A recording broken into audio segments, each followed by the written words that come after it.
Chapter 1258. The sound of the door closing was very slight. This showed that Li Tianlan did not have any anger or unwillingness when he left. It was simple to come and simple to leave. Li Tianlan put forward the conditions. Li Guangtu refused his conditions.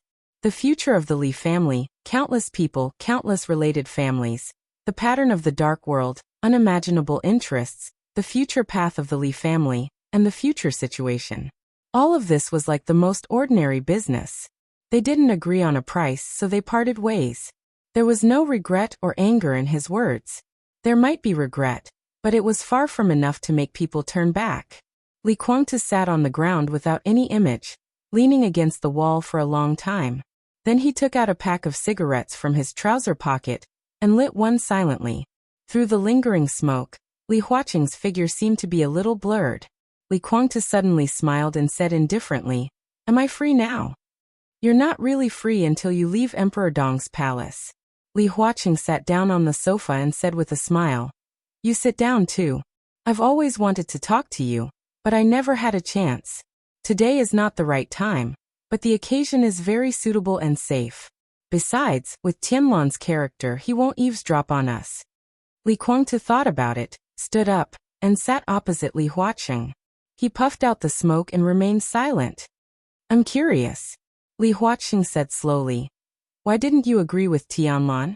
To be honest, I never thought of the conditions he put forward. The autonomy of the Purgatory of Heaven capital, the first deputy palace lord of Emperor Dong's palace, and the future heir of the Li family. What are you dissatisfied with? Pride, paranoia, unwillingness? These could be said to be reasons, but they were not decisive reasons.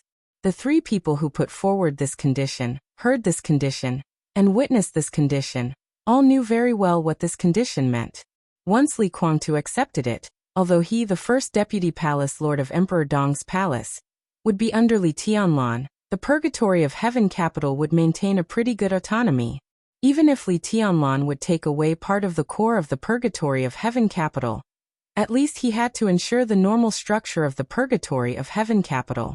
That was to say, the framework of the Purgatory of Heaven capital would not change. At least the three top masters, Daybreak, Dawn and Phoenix, would stay. The elite forces of life-prolonging, undying, and Sunluo temples would also stay.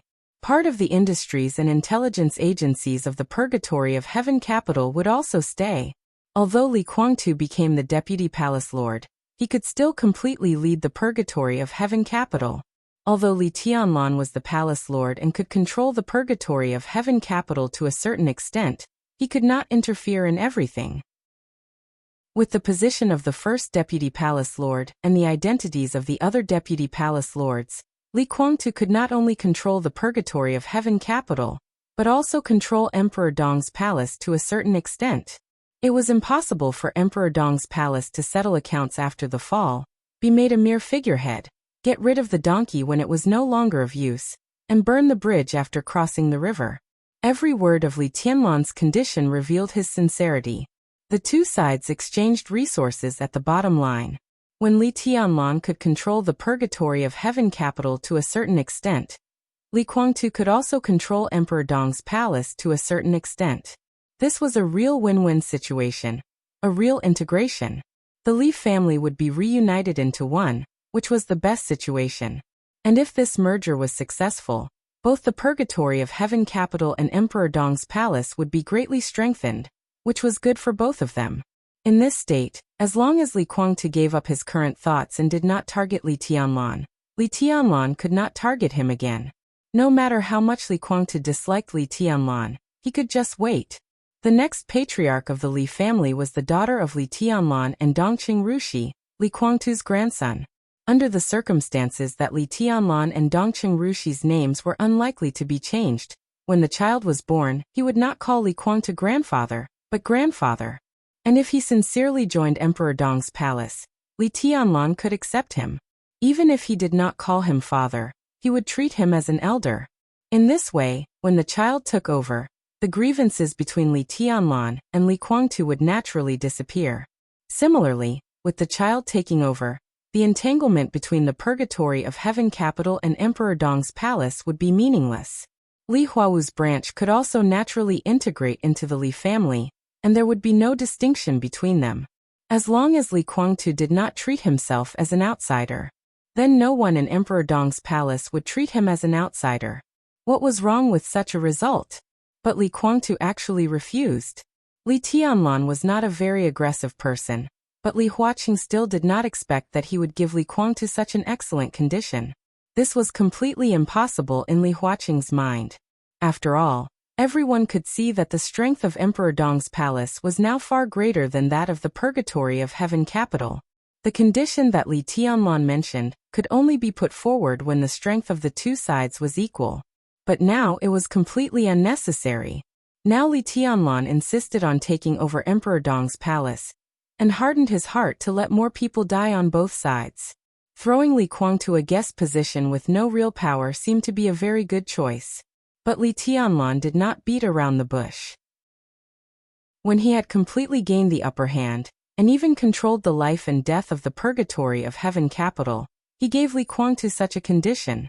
What made Li Huaqing even more puzzled was that Li Guangtu actually refused. The Li family was stubborn? Was this kind of stubbornness a fool? Li Huaqing looked at Li Guangtu smoking another cigarette, but he didn't mean to give one to himself. He shook his head, took out a cigarette box and lit one. You should be very clear that he can't have better conditions. He can't give you the position of the palace lord of Emperor Dong's palace. He can't give you this, and what he gives you is the best. You can feel this kind of sincerity. So why? Why? A very complicated light flashed in Li Guangtu's eyes. There were too many reasons to tell Li Huaqing why. He took a deep drag on the cigarette, and the smoke slowly came out of his nostrils and mouth. Li Guangtu smiled. So he is still too young. He brought you here to talk to me. There are 3 people here, but you didn't speak, so he regarded this negotiation as a matter of 2 people. Li Guangtu squinted at Li Huaqing. I believe that Li Tianlan is not so scheming now. There are some things that he can't figure out for the time being. After all, he is still not mature enough. But don't you understand? Li Huaqing was silent. Qin Wei Bai. Li Guangtu suddenly asked. I don't know. Li Huaqing shook his head. Li Guangtu sneered, and his voice was a little cold. She is a disaster to the country and the people. That which deserves to die. Li Huaqing couldn't help laughing. Which? Everything she did was for Tianlan. Not to mention a little infamy. Even if there were more things, as long as it was beneficial to Tianlan, she would not hesitate to do it. You hate her to the bone, but doesn't she hate you to the bone? You have tried to kill her man many times. Do you still want to be extravagant? Do you expect her to give you a good end? To be able to meet such a woman is your luck, fortune, and destiny. If you had such a woman by your side all those years ago, how could you appear here today? Li Huaqing was silent. At this moment he thought of Li Shi, the woman who was really willing to let him give up a lot of things to protect. In the battle at the border that year, the Li family collapsed, and the winner took all. But now looking back, if Li Shi had helped him with all her strength at that time instead of choosing to stab him at the most critical moment, what would the result be? Li Guangtu took a deep breath and didn't speak. His face was gloomy. If I hadn't come with Tianlan, would you have agreed to his conditions? Li Huaqing looked at Li Guangtu and asked. At this moment, there seemed to be a lot of things hidden in his eyes. Li Guangtu sneered. If I had agreed to his conditions, would you have let me in the purgatory of heaven capital live? Li Huaqing didn't speak. He sat there quietly, as calm as the ocean. The answer is obvious, isn't it? Li Guangtu said in a mocking tone. President, you and I are of the same generation. When I was at the height of my success, you had just started.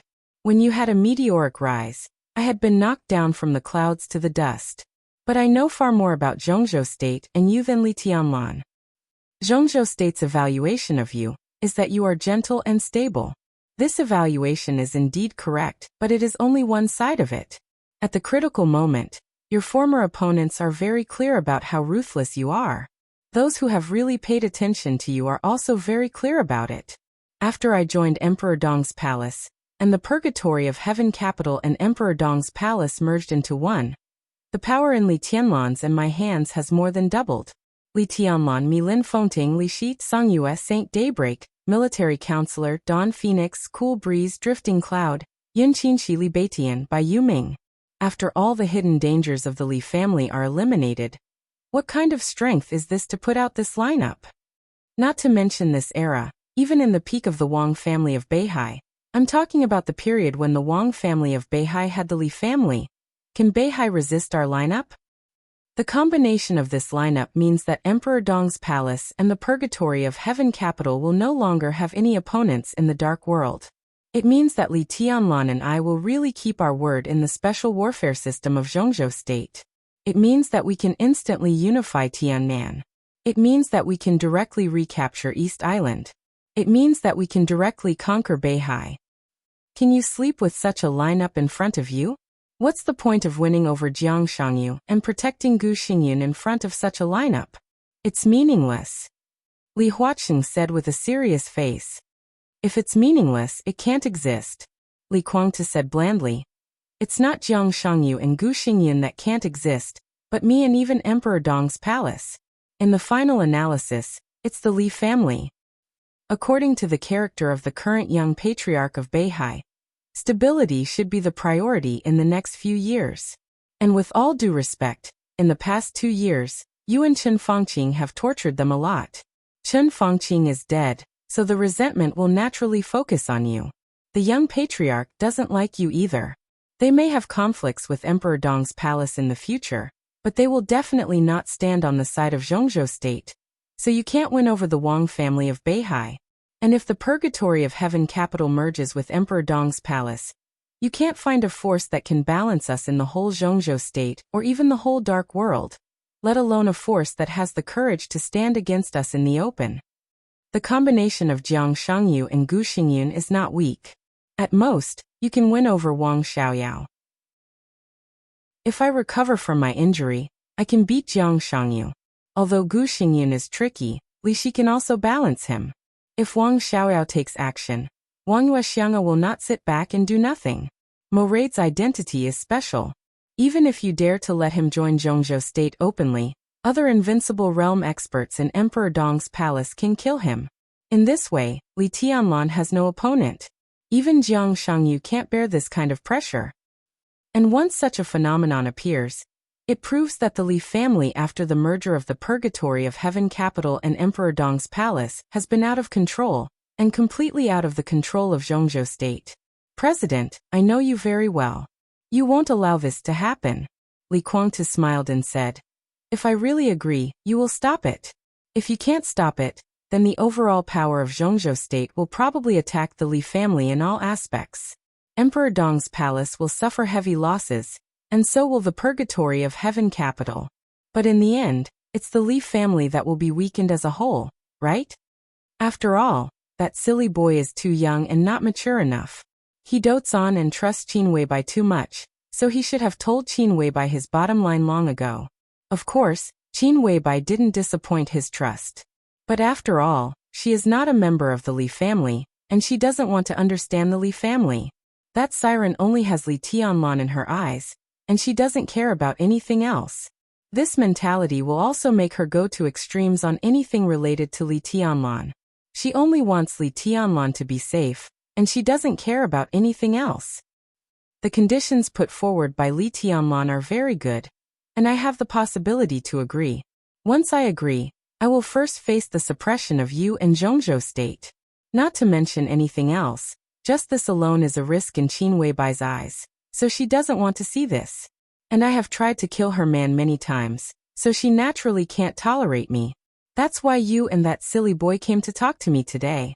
He is now in full swing, like the sun at high noon, so he naturally won't think so much. Tut, this is the good thing about being immature.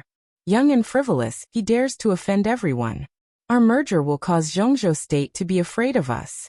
Maybe he doesn't think of it, but he doesn't care. Look, this is Dong Huang's confidence. Qin Weibai is a very smart woman. The smartest thing about her is that she can protect Li Tianlan to the greatest extent, and at the same time, she can make Li Tianlan not feel disgusted with her like she is doing it for his own good. So on this matter, she didn't persuade Li Tianlan, but asked you to come with him. Li Tianlan doesn't care about some things or is too lazy to see clearly, but Qin Weibai knows that I understand. In the face of the all-round suppression of Zhongzhou state, how can we fight? We can't fight. If we really fall out, Li Tianlan and I can barely survive. Zhongzhou state may suffer a great loss, but the Li family will be gone after all. That's my Li family. I'm extreme, paranoid but also timid. I can see the consequences of what Li Tianlan dares to do. So I don't dare to do it, and I don't dare to agree to his conditions. Qin Weibai can see this, so when you walked into this room with him, the siren already knew the result. I refused Li Tianlan, and in the future, if she wants to kill me or plot against me, she will have no scruples. Li Guangtu's voice was slow, but it was extremely stable and clear. Li Huaqing had been listening in silence. During the whole process he smoked 2 cigarettes in a row. When Li Guangtu's voice disappeared he sighed and laughed. So you refused Li Tianlan, to some extent, to protect him? I am protecting the Li family. Li Guangtu's voice was cold. In some ways he and Li Tianlan had always had a tacit understanding. For example, he could use external forces to deal with Li Tianlan, and even join forces with Jiang Shangyu and Gu Xingyun, but he had never touched Emperor Dong's palace. Li Tianlan could be merciless to him, but from beginning to end, at least before today, he had never targeted other people in the purgatory of Heaven Capital. In their hearts, each other's industries were their future industries, so both sides had a tacit understanding to protect these. Today, although Li Tianlan killed a few people in the purgatory of Heaven Capital, none of them were from the Li family. They were just high-level officials of the purgatory of Heaven Capital. He could fight with Li Tianlan to the death, but under the overall situation he could not allow others to plot against the Li family. I suddenly think of the chaos in Snow Country. Li Huaqing smiled and said, if you had known this day would come, would you still have lent your sword to Li Tianlan in Snow Country? Chaos in Snow Country Trial Day. It was because of the sword that Li Guangtu lent to Li Tianlan that Li Tianlan could control Li Guangtu's sword energy with perfect sword intent to rush out of the desperate situation and let the trial day come to an end. Yes, Li Guangtu said lightly. At that time, he could be said to have lost the face of the Li family. After all, it was too ugly. Paranoid. Li Huaqing seemed to have completely understood the meaning of this word in the Li family. He nodded slowly and said, is this the reason you refused Li Tianlan? This is a reason you can accept, Li Huaqing said calmly. Reason? If he wanted to say it, he could say a lot. From the very beginning, he was not convinced that Li Honghe put all his chips on Li Tianlan. In Li Honghe's plan, everything in the purgatory of Heaven Capital was prepared for Li Tianlan. As Li Honghe's biological son, Li Guangtu was just a transitional figure. How could he be convinced? In the Qingyan Temple in Linen, the dragon vein guarded by Master Xian Xuanzi had pulled him back from death. If the dragon vein condensed the fate of Zhongzhou state was given to him, then in the final battle of Heaven Capital, his first move was enough to defeat Wang Tianzong and the Wang family of Beihai. But the dragon vein was finally given to Li Tianlan by the old bald ass. How could he be willing? He was a young boy, an outsider of the Li family. Why did he do that? This was jealousy. Li Guangtu never denied this. He was jealous of everything Li Tianlan had since he was a child, which should have been his. So he held the purgatory of Heaven Capital in his hand tightly, trying to seize the opportunity to make the boy who occupied everything he had disappear completely. Li Tianlan entered the secular world. The chaos in East Island began. Before he could do anything, the Samsara Palace had blocked the gate of the purgatory of Heaven Capital. So the final battle of Heaven Capital changed from killing Li Tianlan to cooperating with the Samsara Palace to let the purgatory of Heaven Capital enter the secular world smoothly. And all this was because of the Samsara Palace, because of a woman who even he was amazed by, who was known as a goddess in the dark world. At that time, Li Guangtu understood that even if he held the purgatory of Heaven Capital tightly, the young boy he had always been jealous of and looked down upon would stand up again in another direction with the power of a woman, and then become his biggest opponent to control the Li family. Li Guangtu's failure was because of women. Li Tianlan's success was also because of women. The contrast was so obvious. How could Li Guangtu not be jealous? There was also his first son, whom he had high hopes for and had already raised. Huawu, who died in Ninghu. Some clues almost pointed to the Samsara Palace. Although there was no evidence, what evidence did people like Li Kuangtu need? The most important thing was, join Emperor Dong's palace. Li Kuangtu didn't want to. If he didn't want to, he didn't want to. They were all reasons. Every one of them was a reason. As for joining Emperor Dong's palace, Li Kuangtu couldn't think of an excuse to convince himself to ignore these reasons. It doesn't matter. Li Huaqing smiled and said, at least this reason is true, and I can accept it. So, I'm free? Li Kuangtu's voice was a little dull. I'll try my best. Li Huaqing said calmly. Fight for your freedom. I'm 99% sure that I can take you out of the purgatory of heaven capital today. His voice paused. Li Huaqing looked at him and didn't speak. The premise is, what can you do for me and for Zhongzhou State? Are you optimistic about Li Tianlan? Li Kuangtu suddenly asked. To be exact, it's the mature Tianlan that I'm optimistic about. Li Huaqing's expression was very serious. It's strange and contradictory. So you saved me today for Li Tianlan. Am I right? Li Kuangtu suddenly laughed. Li Huaqing narrowed his eyes and directly acquiesced. Li Kuangtu was a smart man and mature enough. There was no need to hide some things, because they couldn't be hidden at all. I see. Li Kuangtu nodded and said. If I join Emperor Dong's palace, the Li family will be out of control and completely out of control. This is not what you want. So, you want me to continue to be an enemy of Emperor Dong's palace? No, to be exact, you want me to continue to join forces with Jiang Shangyu and Gu Xingyun. In this way, the three of us can form a force that can balance Emperor Dong's palace. He stared into Li Huaqing's eyes and said, you saved me just to let Li Tianlan kill me in the future. You want me to be a stumbling block on Li Tianlan's way to help him grow up quickly? Or a whetstone? This is a test for Li Tianlan? Li Kuangtu's smile was a little twisted. You're a smart man, Li Huaqing said slowly. Do you agree or refuse? I won't be a puppet, Li Kuangtu sneered and said. If I leave Emperor Dong's palace, I will integrate all the forces in my hands, try my best to kill Li Tianlan at any cost, and take back the power of the Li family. In this matter, I won't show any mercy. If he dies in my hands, what will you do? Kill me? Li Huaqing looked at him expressionlessly and said coldly, you can kill Tianlan, which naturally proves that you are more valuable than Tianlan. Why should I kill you? In my heart, you are his whetstone, but you can be a knife. Li Kuangtu looked into his eyes. Facing his eyes, Li Huaqing didn't give in at all. After a long time, Li Kuangtu took a deep breath and slowly nodded. Li Huaqing turned and walked to the door. It was also straightforward. He said, wait for my news. Chapter 1259. The wind in Emperor Dong's palace was soft and comfortable. Li Tianlan sat at the table on the balcony, silently drinking tea and casually enjoying the scenery in Emperor Dong's palace. Qin Weibai, who got up a little late, arranged the fruit plate on the table into a pattern of a smiling face. Her smile was like a flower. Very happy? Li Tianlan asked softly. Yes, as long as you don't bully me. I am happy every day.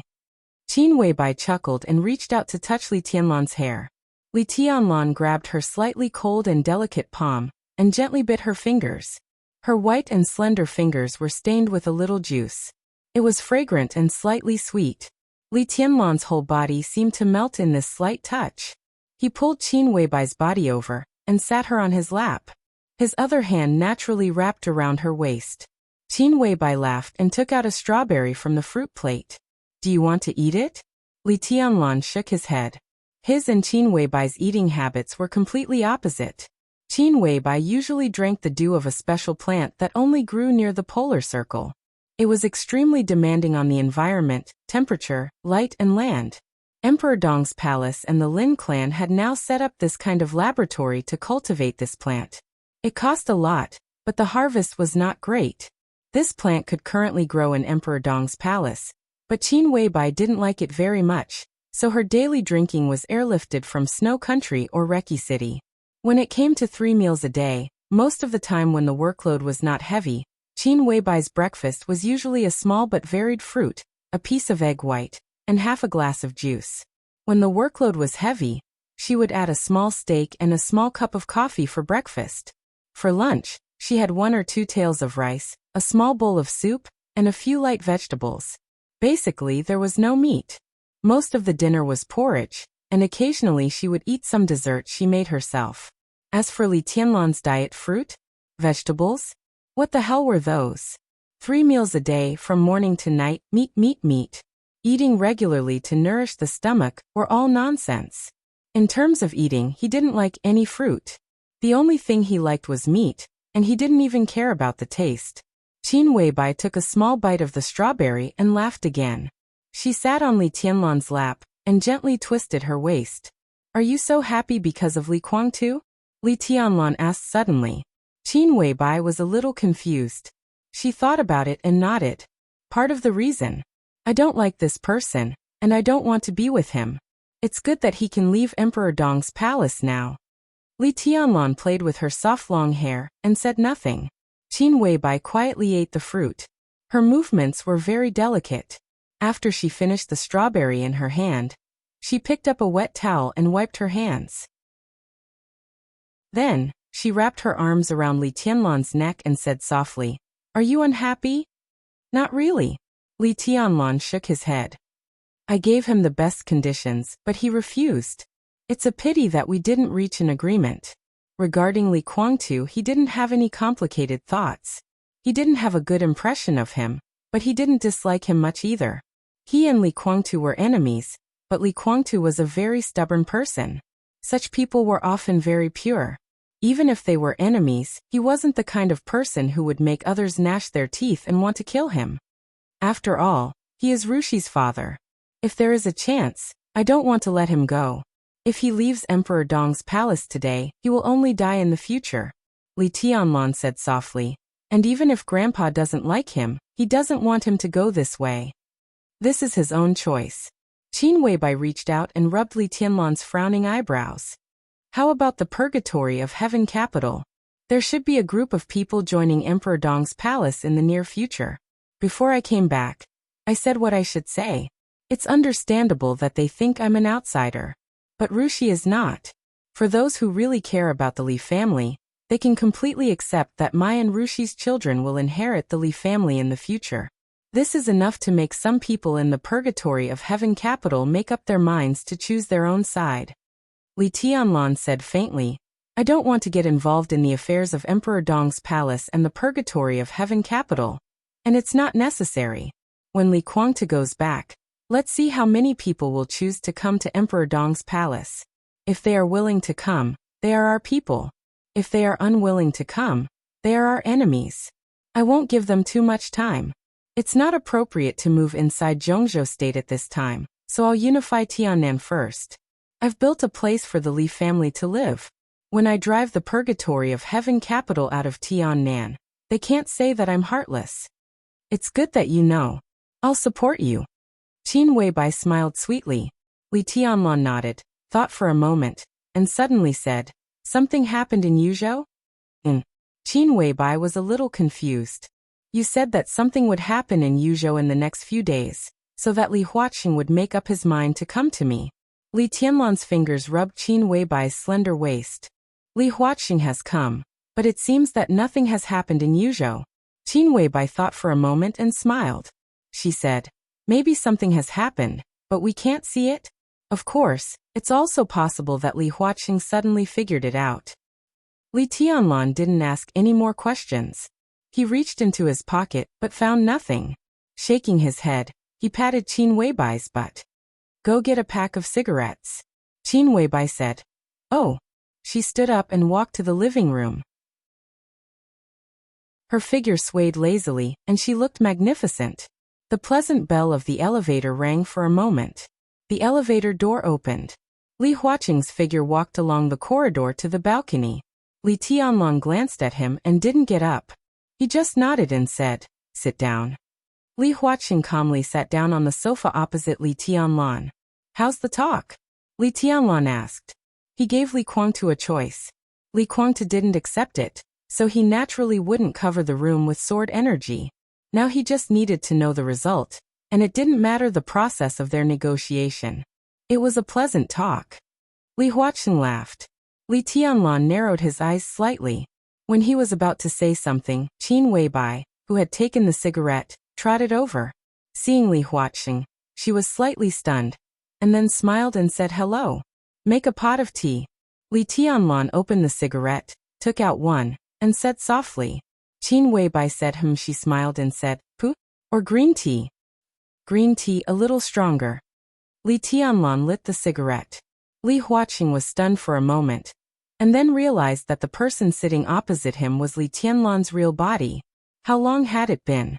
Had he returned from the purgatory of heaven capital? He opened his mouth and wanted to say something, but in the end he didn't say anything. Qin Weibai said and went out again. Li Huaqing looked at Qin Weibai's back and shook his head subconsciously. Lovely, gentle, and obedient. But he had never seen Qin Weibai like this. With a smile, Li Huaqing's voice was a little emotional. Sometimes, even I envy your luck. Li Tianlan took a drag on the cigarette and didn't respond to his teasing.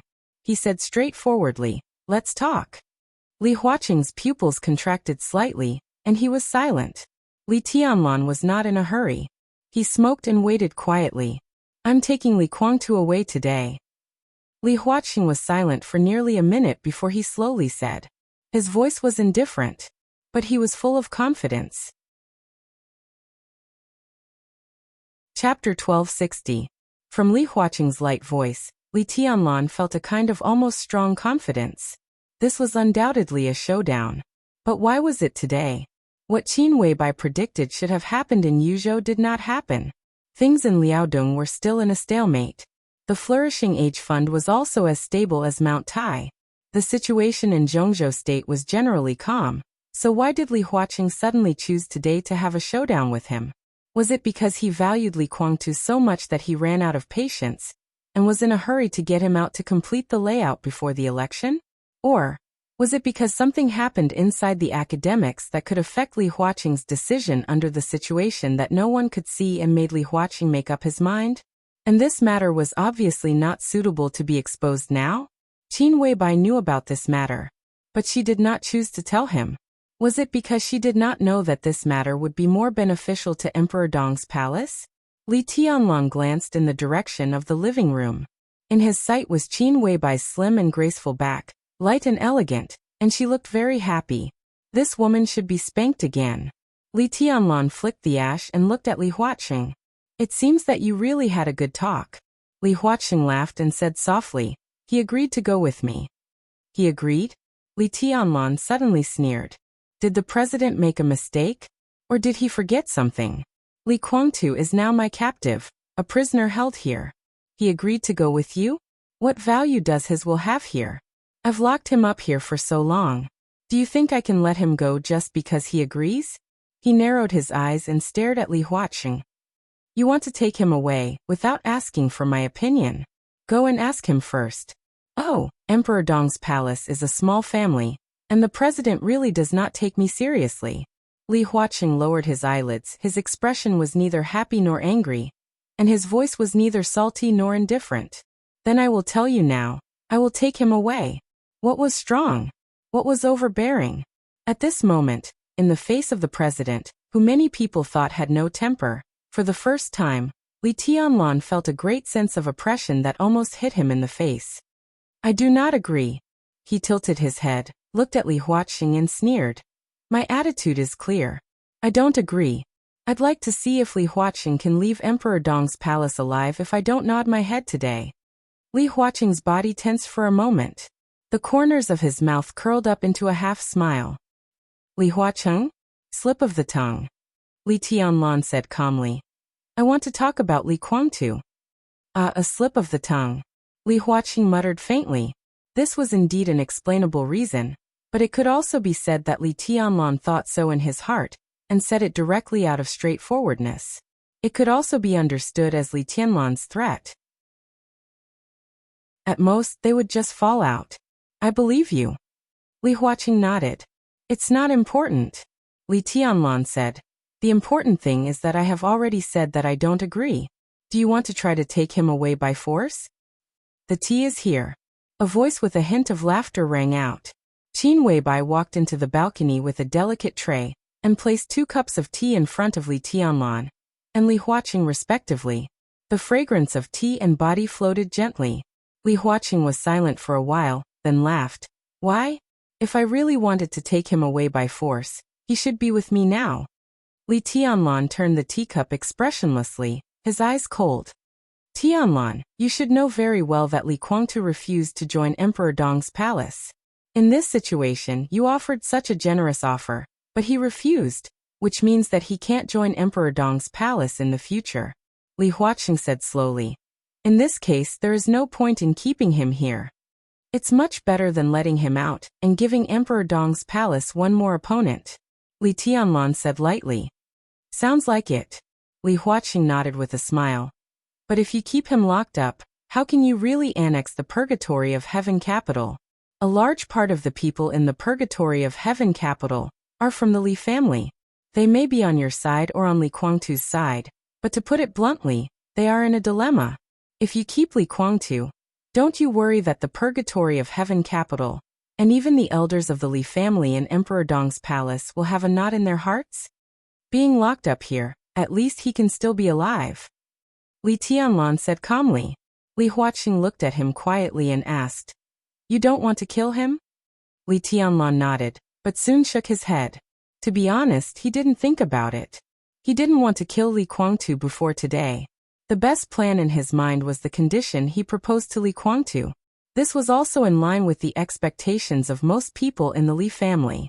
Emperor Dong's palace and the Purgatory of Heaven capital merged without large-scale conflicts.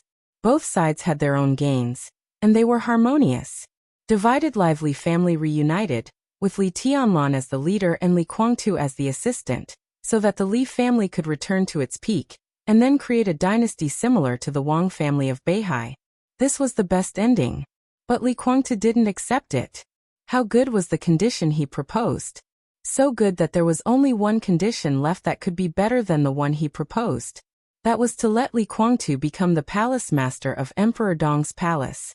Li Tianlan would take a step back and become the deputy palace master, and hand over everything in his hands to Li Guangtu. Apart from this, there was no better condition than what he offered Li Guangtu. Not even a little bit better. But Li Guangtu didn't accept it. At that moment, Li Tianlan's mood was very complicated. He was disappointed, angry, self-deprecating, and finally became indifferent. From the second he left the room where Li Guangtu was imprisoned. In his mind, Li Guangtu was no longer a question of whether he wanted to kill him or not. Li Guangtu didn't accept the condition. It didn't matter whether he was proud, paranoid, or ungrateful, because they were enemies. All enemies could be killed. He felt that he had done his best to Li Guangtu. So your reason now is not a reason. Li Huaqing said blandly. You don't care about Li Guangtu's life or death now. As long as he leaves, you won't show him any mercy. In this case, you have no scruples about not wanting to kill him. Li Guangtu might have been important to you before, but now that he has chosen to be your enemy, he is not so important anymore. Now he is just your enemy. Just? Li Tianlan laughed. Do you know that your words are tantamount to asking me to let the tiger go back to the mountain? If I nod today, the Li family and Emperor Dong's palace are likely to pay the price of countless people's lives in the future? If Emperor Dong's palace wants to develop, some sacrifices are inevitable. Li Huaqing's voice was cold.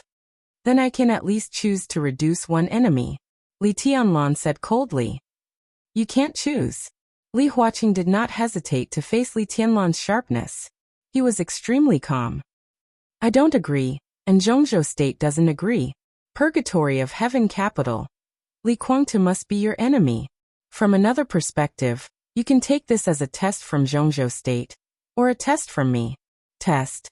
Li Tianlan seemed to have heard a joke and sneered. Why do you test me? Li Huaqing picked up the teacup and took a sip of tea. He said slowly, because I am the president of Zhongzhou State now. Chapter 1261. Calm, plain, and condescending. Li Huaqing calmly looked into Li Tianlan's eyes. There was an unprecedented depth in his twinkling eyes. Just because I'm the president of Zhongzhou State. What does the position of president mean? All the major corporations advanced and retreated, playing for balance. Similarly, the Senate also had its own conflicts. Sitting in the position of the president, one had to face pressure from all sides. One had to understand compromise and balance, and there were all sorts of restrictions. But in any case, this position was the pinnacle of power in Zhongzhou State. At some point, if Li Huaqing really wanted to do something, then the so-called pressure and restrictions could be ignored.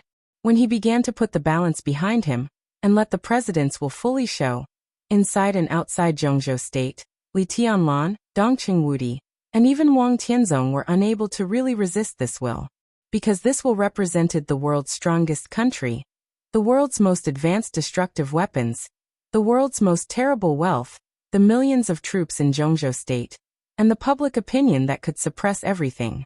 As long as Li Huaqing nodded, all the resources of Zhongzhou State would become his weapons and sharp swords. All the resources.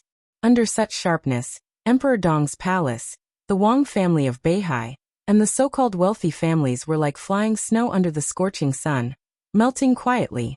No one could be strong enough to defeat the whole world. At least not now.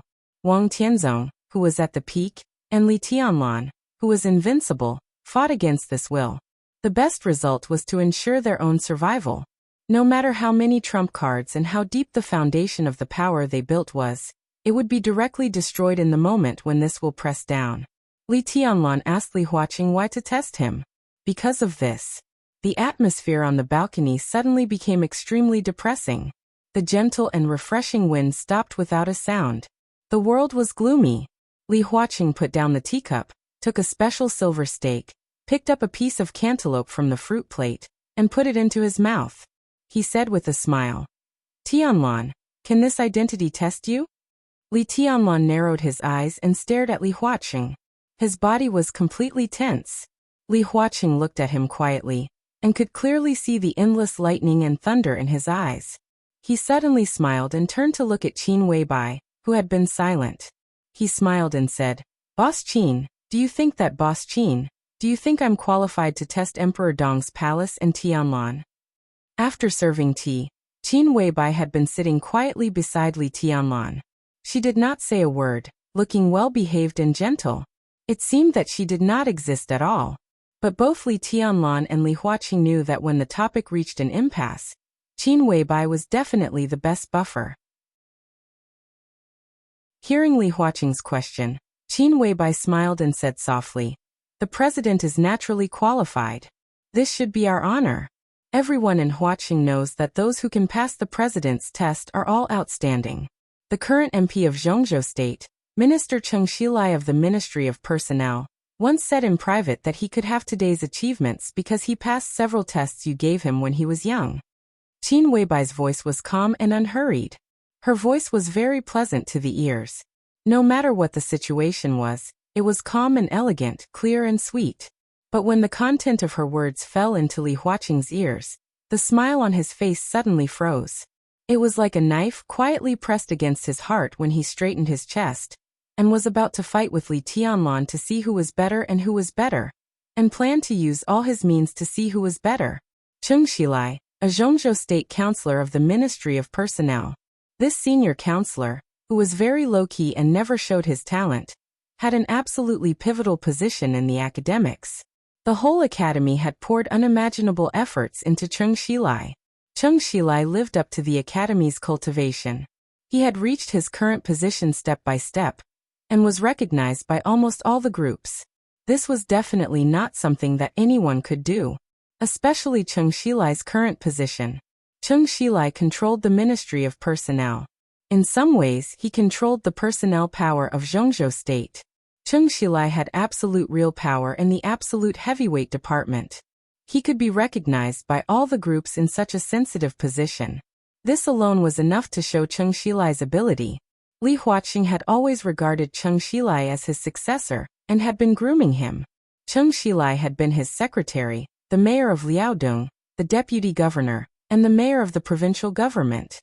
He had entered the top government office in Yuzhou, charged electricity in the Youth Academy of Zhongzhou State, and served as the deputy speaker and the minister of the Ministry of Personnel in Liaodong. Then he was transferred to the Ministry of Personnel as a deputy. In the year when Li Huaqing reached the peak, Cheng Shilai was the first deputy in the Ministry of Personnel. 5 years ago he successfully entered the parliament and controlled the Ministry of Personnel. Li Huaqing's trust in him had never been shaken from beginning to end. Without the rise of the Li family, without the turmoil of the overall situation, Li Huaqing was unlikely to be re-elected in this election. Cheng Shilai was the new giant that Li Huaqing and the academy planned to replace after he retired. Now that Li Huaqing could be re-elected, the academy was surprised and had more expectations for Cheng Shilai. He was qualified to be a director this year, but Li Huaqing was still there. Cheng Shilai might as well accumulate for a few years instead of fighting with others for a position that was neither rising nor falling. If Li Huaqing did not retire, he would have the final say in who controlled the Ministry of Personnel. In this way, Cheng Shilai would not be moved. He would stay in the position of the Ministry of Personnel for another 5 years, which was enough for him to use the resources in his hands to really strengthen the academy and let his students spread all over Zhongzhou State. Li Huaqing could now use these 5 years to pave the way for him. Cheng Shilai in 5 years was naturally not the same as he was now. At that time, he would have enough capital to strive for the top. 5 years later, Li Huaqing retired and Cheng Shilai replaced him. His goal was at least the Prime Minister of Zhongzhou State, and even a strong contender for the president.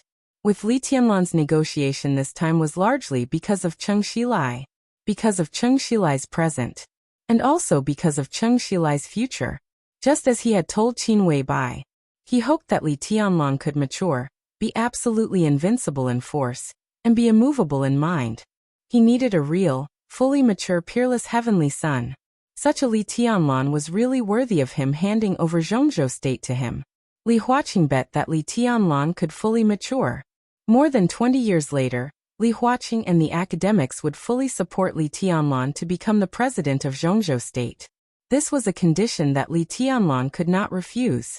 Once Li Tianlan agreed, the first thing to do was to ensure the influence and scale of the academics before he became the president.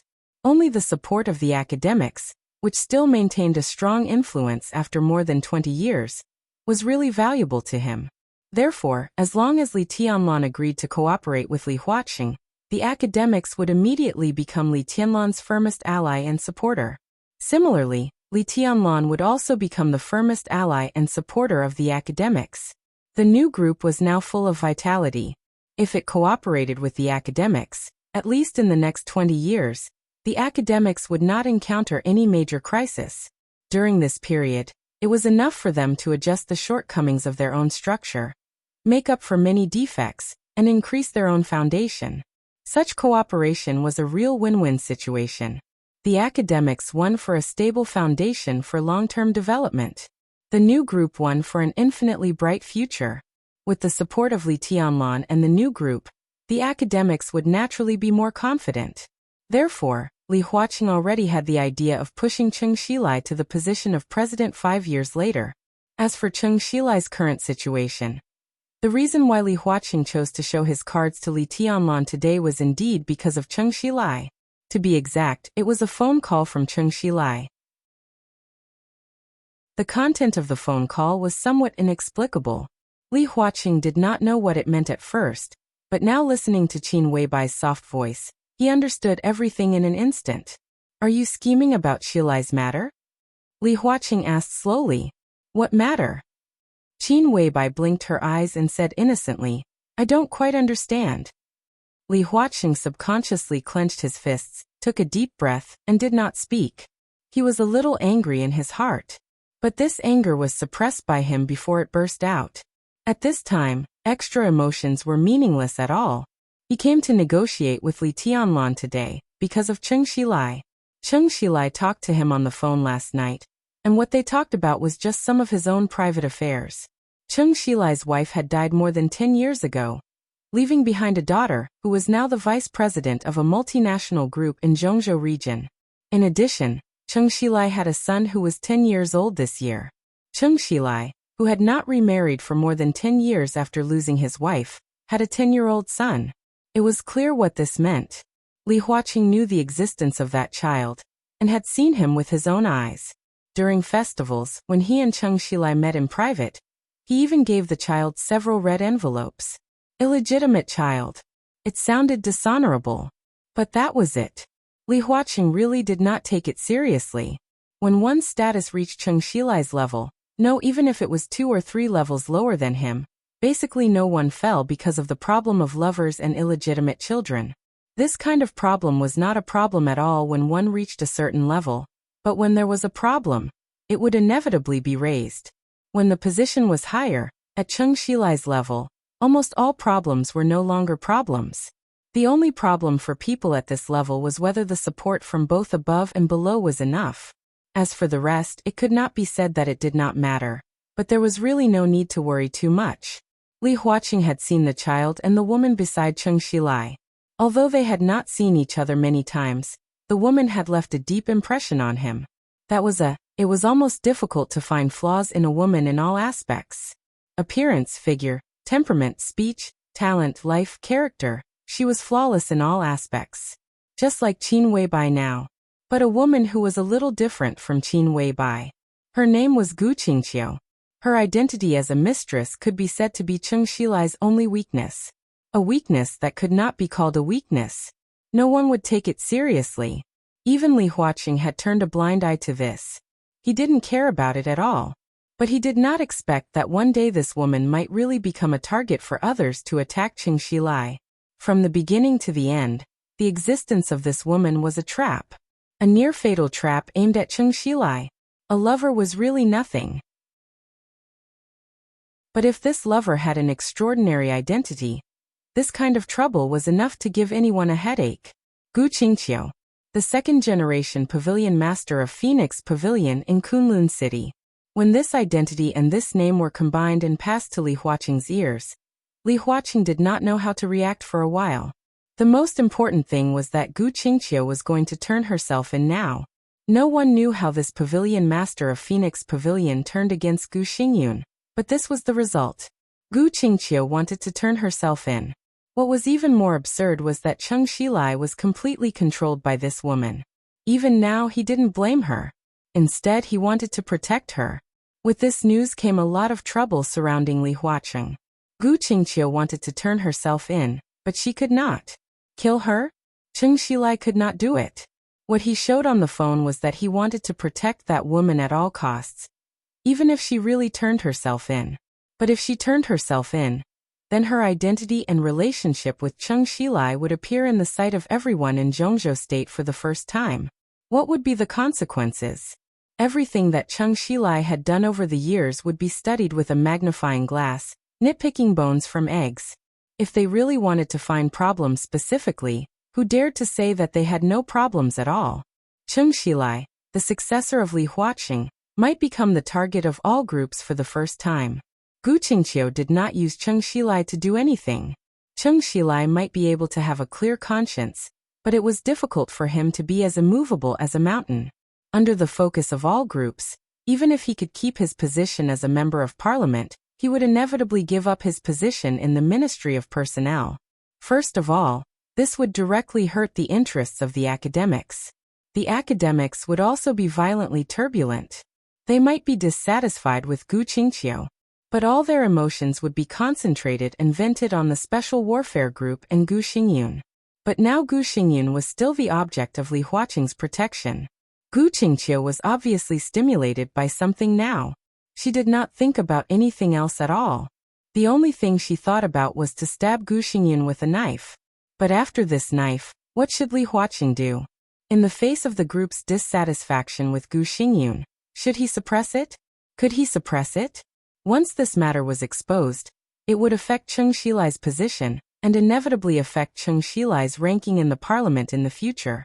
This kind of influence was fatal for the academics. The culprit was Gu Xingyun. When the matter broke out, did they not target the culprit, but protect him? Li Huaqing could completely imagine the huge chaos within the academics at that time. Internal troubles were brewing. if coupled with the targeting of all groups. Chung Shilai might fall directly at a certain point in time, not to mention going further in 5 years. Gu Qingqiu, Phoenix Pavilion, Kunlun City, Guxingyun. Chung Shilai. One by one, the identities were connected together. If this matter was used by someone with ulterior motives, if his means were clever enough, this might be a huge storm that could sweep the entire academics. And there were people with such means, such intelligence, such standpoint, such power. Of course there were. Now there was one in front of Li Huaqing. Of course it was not Li Tianlan. It was Qin Weibai, who didn't look sharp at all and acted like a little woman at home. The reason why Li Huaqing was in a hurry to negotiate with Li Tianlan was that he wanted to immediately return to Yuzhou after solving the matter between Emperor Dong's palace and Li Guangtu. He wanted to talk with Gu Qingqiu and Gu Xingyun to stabilize this matter. He originally thought that this might be the work of the Prince Group, or perhaps someone else. But he never thought that the matter of Gu Qingqiu turned out to be the work of Qin Weibai. This meant that she not only had the intelligence and means to set off a storm, but also meant that she had already mastered the cause of this matter. This was well prepared. She was unprepared. Under such circumstances, even Li Huaqing was not sure that he could suppress Qin Weibai. Do you know Gu Qingqiu? Li Huaqing asked straightforwardly. He is a very interesting person. But he is also a very pitiful person. Qin Weibai's voice was soft. It's not easy to find him. Even Xianyan doesn't know of his existence. You can think of it as a coincidence that I can find him. Gu Xingyun killed her whole family and trained her to be the pavilion master of Phoenix Pavilion. Now she knows her life experience and knows some truth. Well, yes. Qin Weibai smiled and looked magnificent. I told her these things. I mentioned some things accidentally in a chat, so now she should only think about revenge and let Gu Xingyun die a horrible death.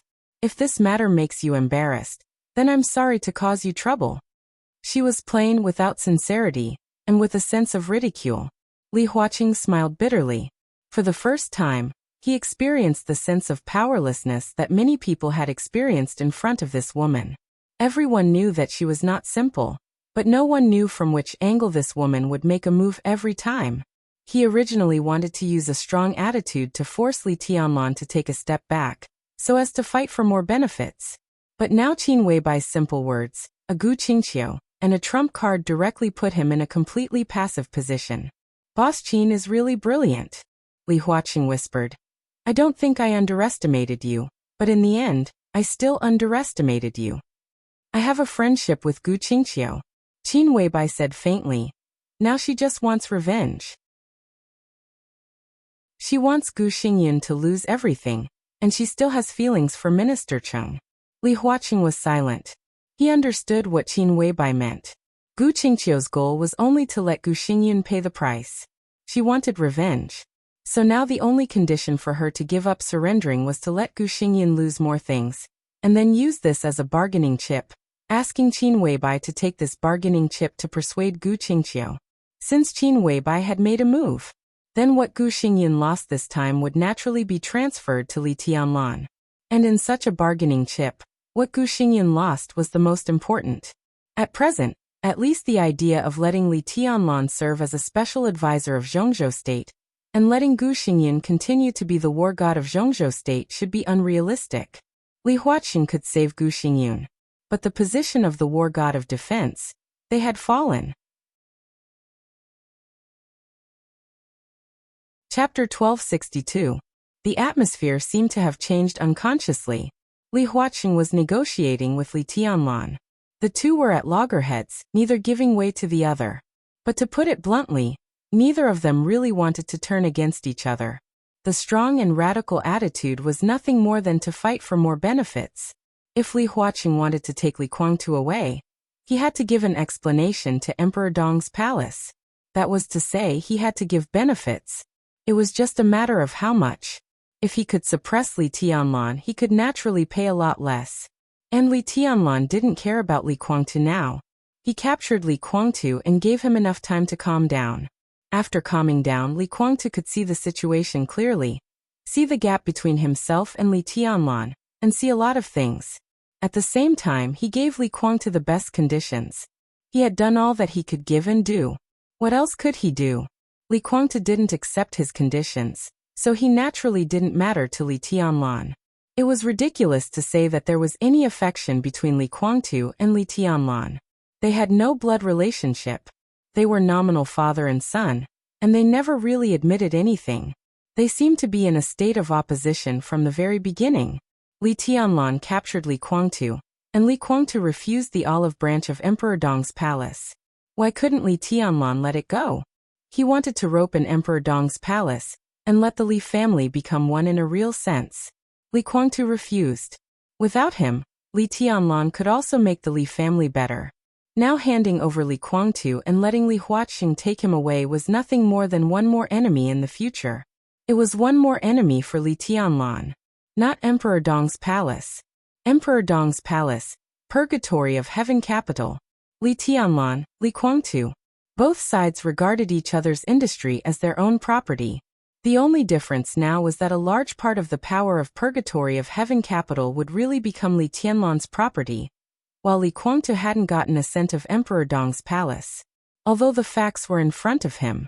But he still had a dream. Li Guangtu wouldn't give up this plan. Now that he had left Emperor Dong's palace, he would naturally carry out this plan in the future. As long as he didn't give up this dream, he wouldn't kill Emperor Dong's palace. He would only kill Li Tianlan.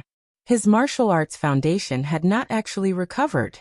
He was using his mental strength to simulate the sword aura. His attainments in the field of mental strength were extraordinary, and he was infinitely close to the transcendent realm. But Li Tianlan was really not afraid of it.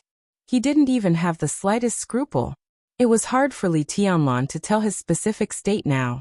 Strictly speaking, in terms of realms, Lin Fengting, Li Guangtu, and even Jiang Shangyu were all higher than him.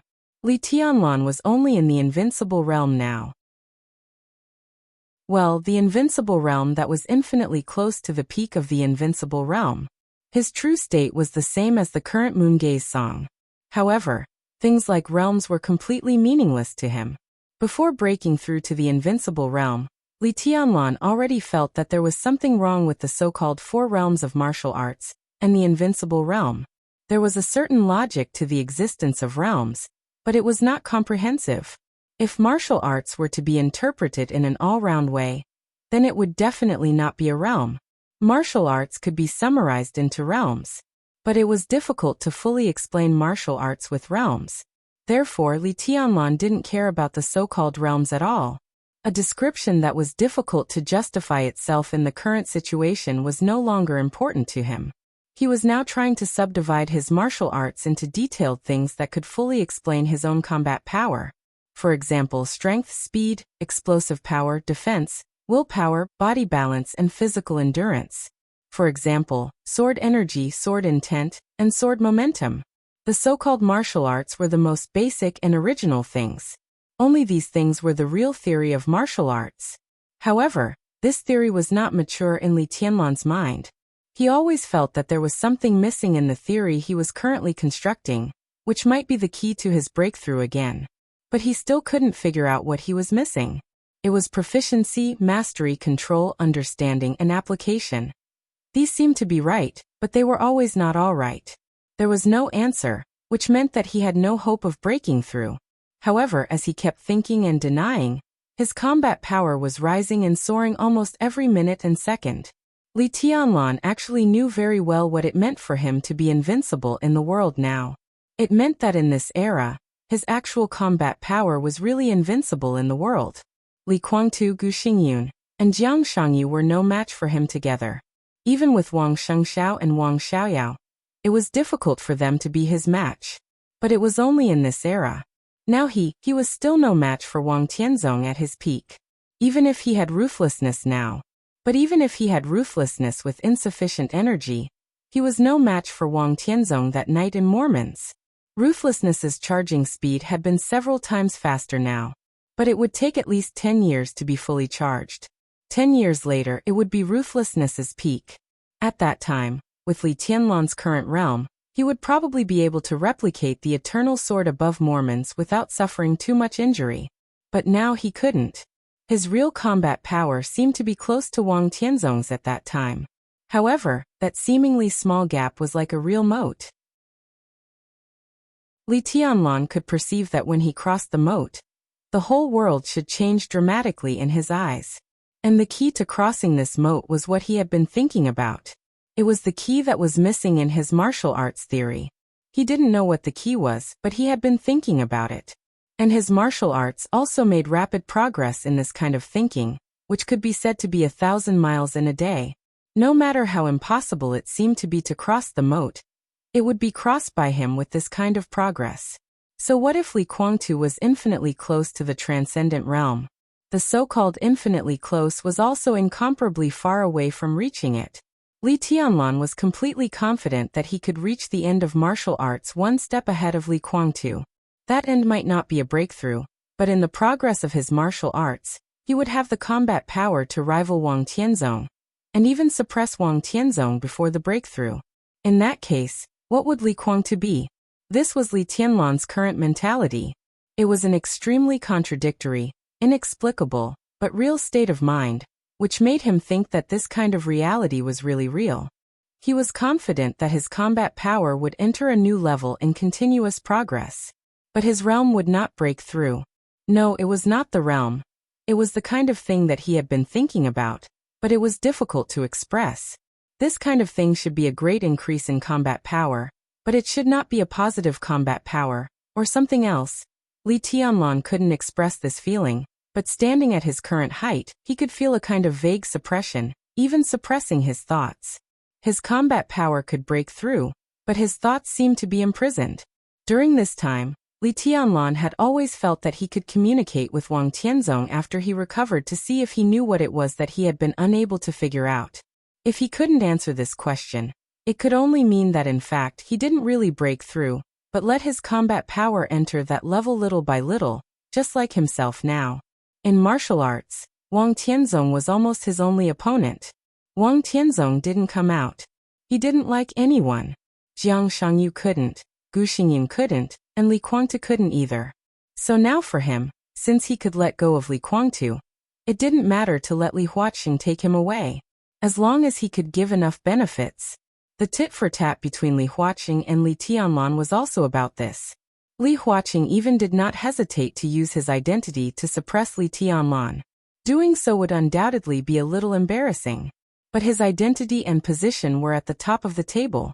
As long as he used it, he thought that Li Tianlan must bow his head.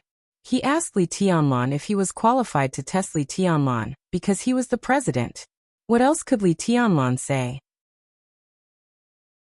If he dared to say it was not enough, then Emperor Dong's palace and the parliament would completely fall out, which was equivalent to his formal treason.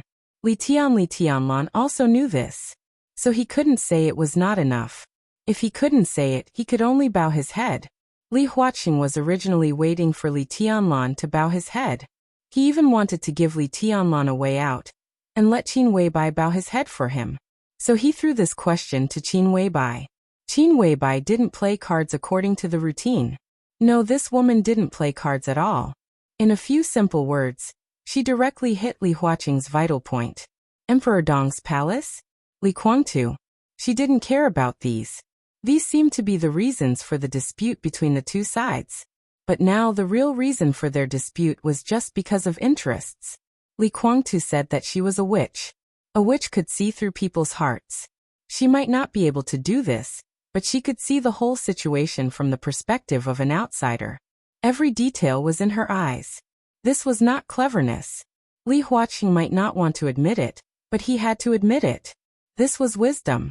So Qin Weibai bypassed the factors such as Li Kuangtu of Emperor Dong's palace and stabbed the academic's vital point with a knife, throwing out Cheng Xilai, the trump card.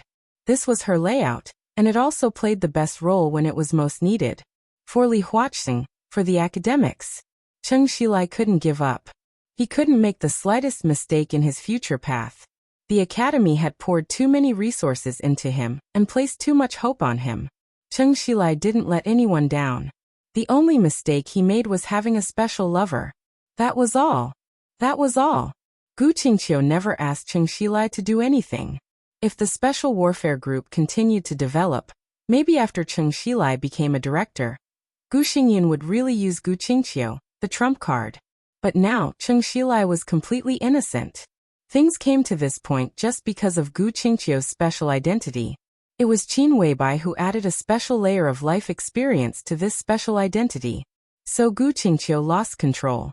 She wanted to turn herself in, to retaliate against Gu Xingyun, and to make Gu Xingyun lose everything. She had this power now. The Phoenix Pavilion Master seduced the current leader of the academics. Once the matter was exposed, Kunlun City would undoubtedly be targeted and hated by the entire academics. Based on the current situation of Kunlun City, once the academics gave up protecting them, Li Tianlan could easily destroy the entire Kunlun City. The academics hated Gu Xingyun. But Li Huaqing had to protect Gu Xingyun. Gu Xingyun, Jiang Shangyu, Li Guangtu's trident could not be lost. It was an important chip to balance Li Tianlan. Without any one of them, the weight of this chip would plummet. He had to protect Gu Xingyun. But if the matter was exposed, if he protected Gu Xingyun, it meant that he, the big boss of the academics, would first have an extremely fierce conflict with countless people in his own group. What was this? If things really got out of hand, no matter what the result was, Cheng Shilai was bound to be sacrificed. It was difficult to satisfy both sides. So he was in a hurry to negotiate with Li Tianlan. He planned to use Li Tianlan to face the next storm after the two sides reached an agreement. But Qin Weibai's words suggested another way. As long as Gu Qingqiu did not turn himself in, then everything would be easy to deal with. Gu Xingyun knew Gu Qingqiu's identity, but he now relied on the academics to protect him, so he certainly did not dare to say anything. If Gu Qingqiu did not say anything, then this matter would be a secret. This was Qin Weibai's arrangement. She could arrange it, and naturally, she would have the ability to close the net. She could make Gu Qingqiu give up turning himself in without being killed and completely provoking Cheng Shilai. And Qin Weibai was now asking him for a bargaining chip that could persuade Gu Qingqiu. Such a bargaining chip, what could it be? Naturally, she wanted to suppress Gu Xingyun and get more benefits from him. This benefit naturally had to be given to Qin Weibai. Was there any difference between giving it to Qin Weibai and giving it to Li Tianlan? And to say the least, only by giving this benefit to Li Tianlan could Gu Qingqiu believe Qin Weibai's words to persuade him. Then she would give up turning herself in.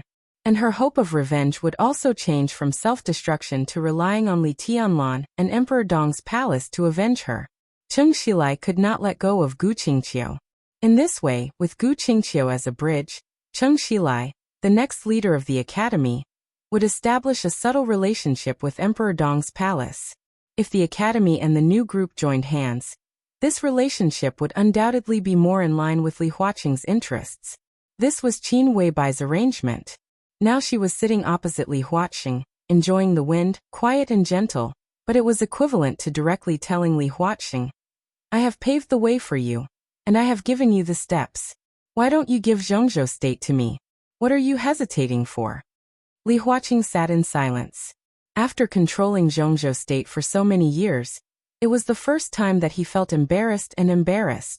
This was equivalent to being forced by Qin Weibai to cooperate with Li Tianlan. Li Tianlan took out another cigarette and lit it. Naturally, he could also feel the change in Li Huaqing. Seeing that the president seemed to be forced into a corner by his wife, he took a drag of the cigarette. He reached out and grabbed a strand of Qin Weibai's long hair and played with it, with a satisfied smile in his eyes. Qin Weibai wrinkled her nose and rolled her eyes at him. Li Huaqing watched this scene quietly and suddenly felt extremely envious. No, it was jealousy. It was really difficult for him to evaluate this woman. An extraordinary woman who was rarely seen in Zhongzhou State for hundreds of years? A demoness who could bring disaster to the country and people? A goddess who could topple countries and cities? They were both, and they weren't. Her graceful bearing, her outstanding beauty, in the eyes of Li Huaqing, who was already over 70 years of age, could already be regarded as ordinary. However, she did not dare to underestimate her because of her intelligence and keen mind. If it were in ancient times, or if there was no Li Tianlan, it was hard to imagine what this woman would become. She was not a goddess who was high and mighty for ordinary people to worship and revere. She was the kind of goddess who could make most men bow their heads and crawl in awe just by standing here. Empress. But now, because of the appearance of Li Tianlan, she became a little woman who knew how to restrain all her sharpness. Empress? She didn't care. She chose to push her man onto the throne. She chose to use all her deep and secretive scheming methods in the dark, all for the man beside her. There was a saying, men conquered the world, and women conquered the world by conquering men. But what was going on now? A woman conquered the world, and then gave it to her man? Li Huaqing's eyes were a little complicated. Do you know what is most enviable about you? He looked at Li Tianlan and asked softly. Tell me. Li Tianlan played with Qin Weibai's hair. Seeing that she seemed to be a little disobedient, he pulled her hair gently, not willing to use too much force. Looking at the corners of Qin Weibai's mouth, Li Tianlan smiled more and more relaxed. It's not your talent in martial arts, not your invincibility, not because you are the heir of the Li family. Li Huaqing's voice was low. He pointed to Qin Weibai and whispered, the most enviable thing about you is that you have her. With such a woman by his side, as a man, it was really too damn worry-free. What was a good wife? That was it. She was strong and domineering in the outside world, but amorous inside. She knew strategy, knew how to taste, had a sense of propriety, and was elegant and generous. She could straighten out the harem, deal with family problems, and take care of the relationship between mother-in-law and daughter-in-law. Li Tianlan and the Dongqing clan were now harmonious, which also showed Qin Weibai's thoughts. She was the type of woman that every man dreamed of. Who didn't want her? Everyone wanted her. But only Li Tianlan had it. If I weren't old, maybe I would lose my mind because of jealousy of you. Li Huaqing sighed. Is there something in the president's words? Li Tianlan smiled carelessly. Li Huaqing did not admit or deny it. He just looked at Qin Weibai again and asked, Gu Xingyun, how about taking a step back? Qin Weibai's smile was subtle and elegant. She looked at Li Tianlan and did not speak. Envious. Jealous, Li Huaqing's mouth twitched and looked at Li Tianlan. Qin Weibai could make arrangements. But it was this boy who made the final decision. Li Huaqing took a deep breath and adjusted his emotions. Originally, Cheng Shilai's matter would cause a lot of trouble. But if Qin Weibai took action, it could be solved. He originally wanted to negotiate with Li Tianlan. Now it was just two things combined into one. As long as the two sides could reach an agreement today, they could save a lot of trouble in the future. Gu Xingyun is not worthy of the position. Li Tianlan picked up the teacup and took a sip, frowning slightly. I'll see if the water is boiled. Qin Weibai said softly, got up and left the balcony. Li Tianlan continued. And his strength is a little weak. If you can do it, why don't you? Li Huaqing asked calmly. This was not a fit of pique. Since he decided to compromise and let Gu Xingyun take a step back, it was true that he thought Li Tianlan could do it. Then Li Tianlan would do it. Li Tianlan laughed. Do you trust me? As I said, I want to test you, but I don't intend to put you to death. Li Huaqing shook his head.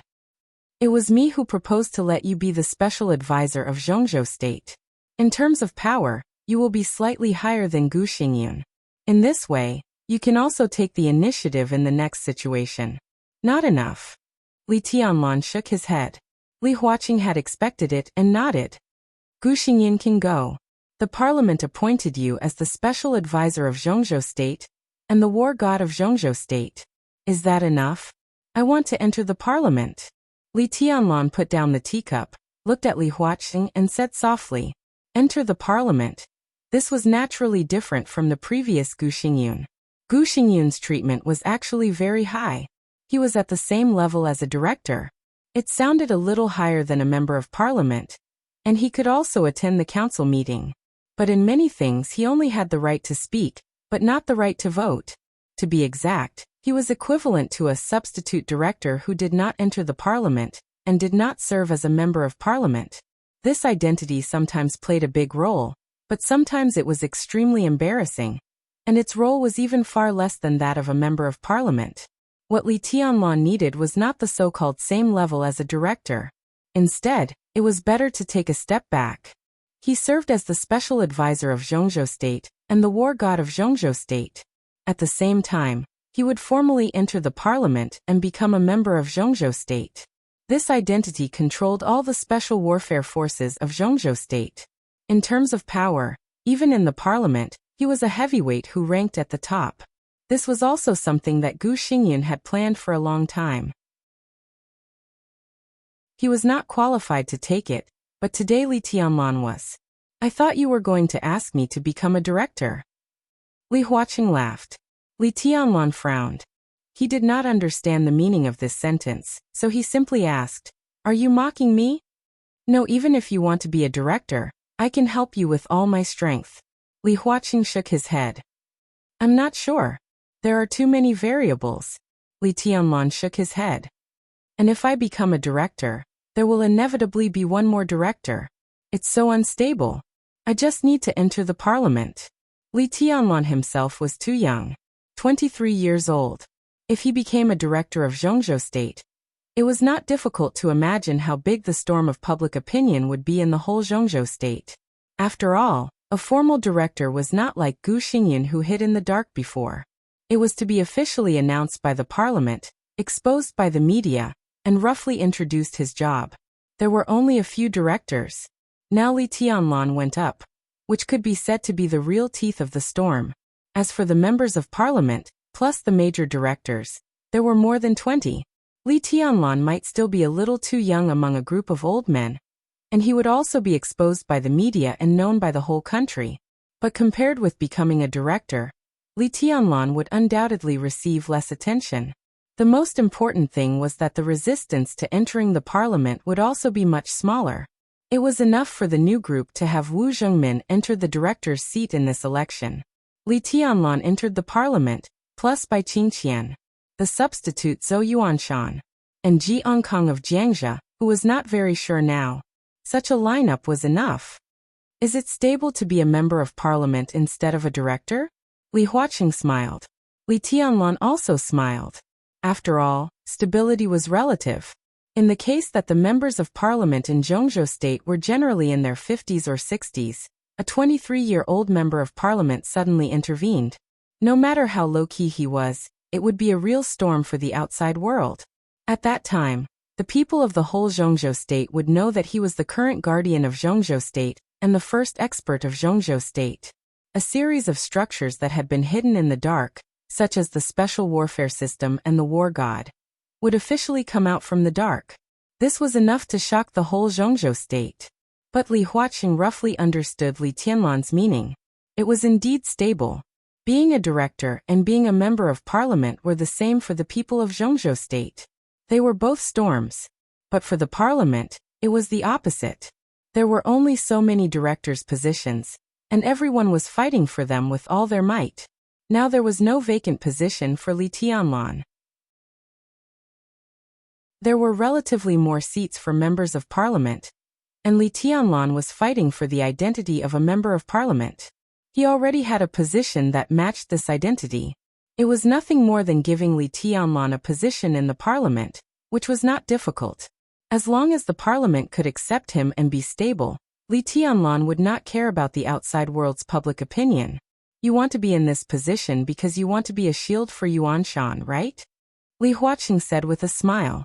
Yes, but mainly for the overall interest. Li Tianlan said lightly.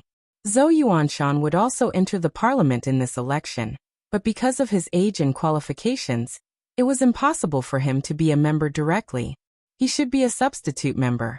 He was less than 40 years old this year. If there was no Li Tianlan, it would be Zhou Yuanshan who was put in the spotlight and stared at by everyone.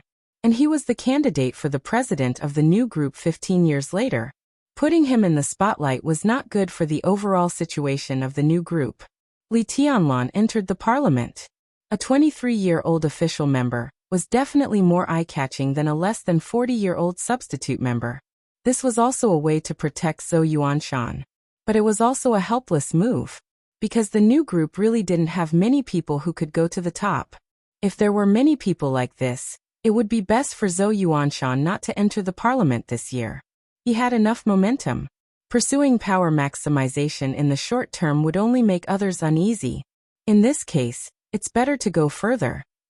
Li Huaqing said slowly. It's not impossible to be a director directly. At least I have more than 70% confidence.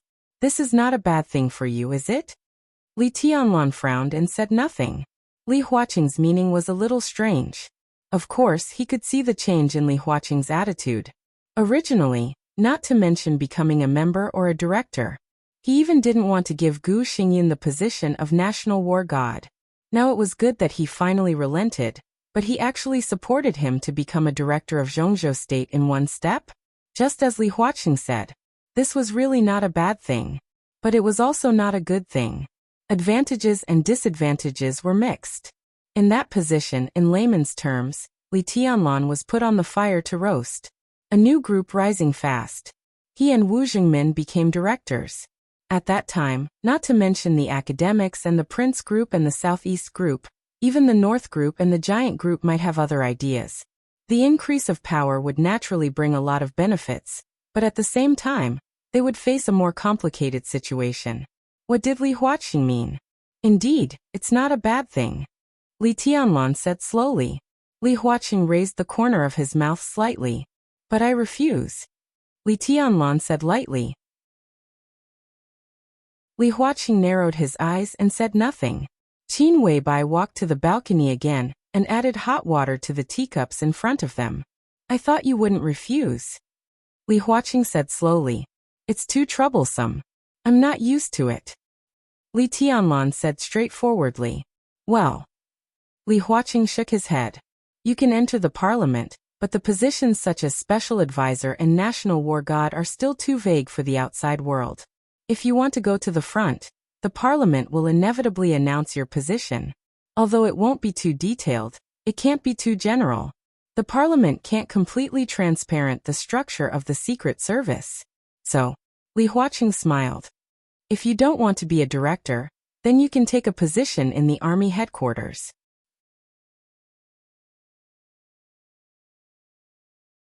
Chapter 1263.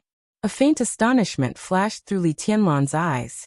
He didn't understand Li Huaqing's intention for a while.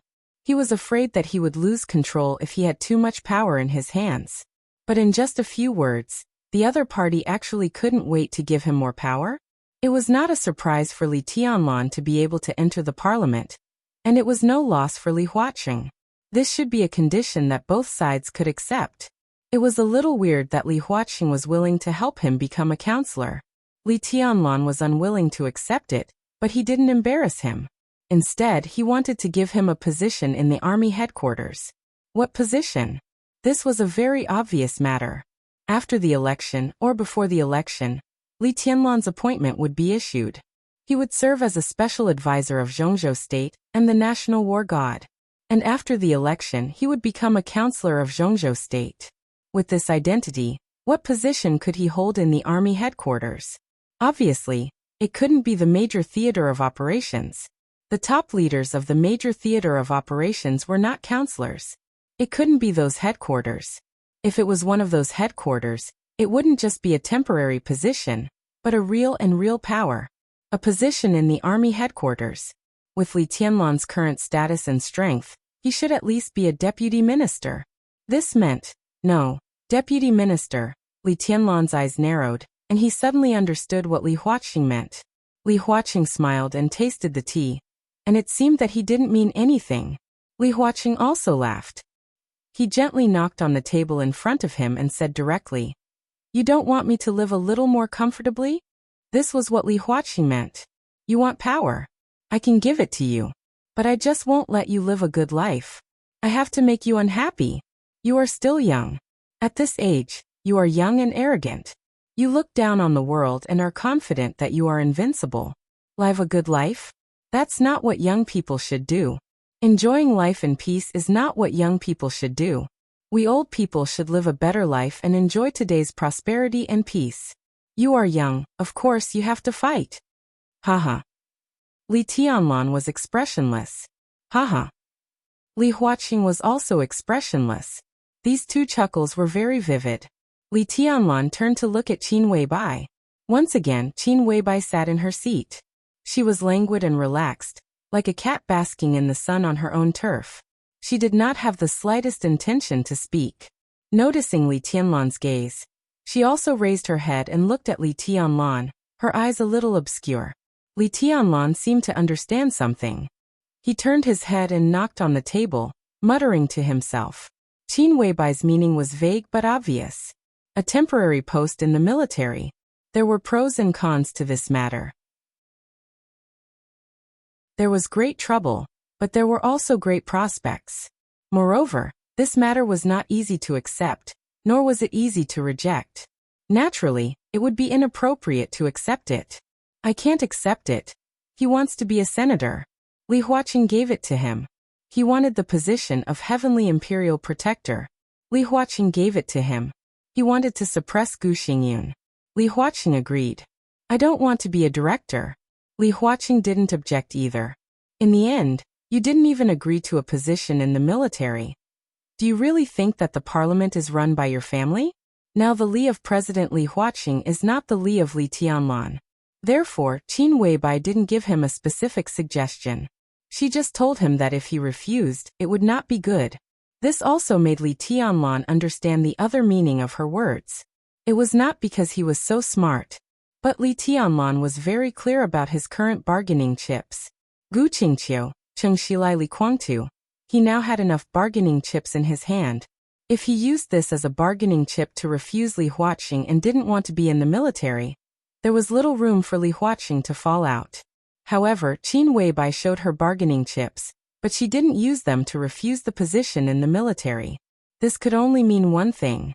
This bargaining chip could be exchanged for other benefits, more than refusing Li Huaqing now.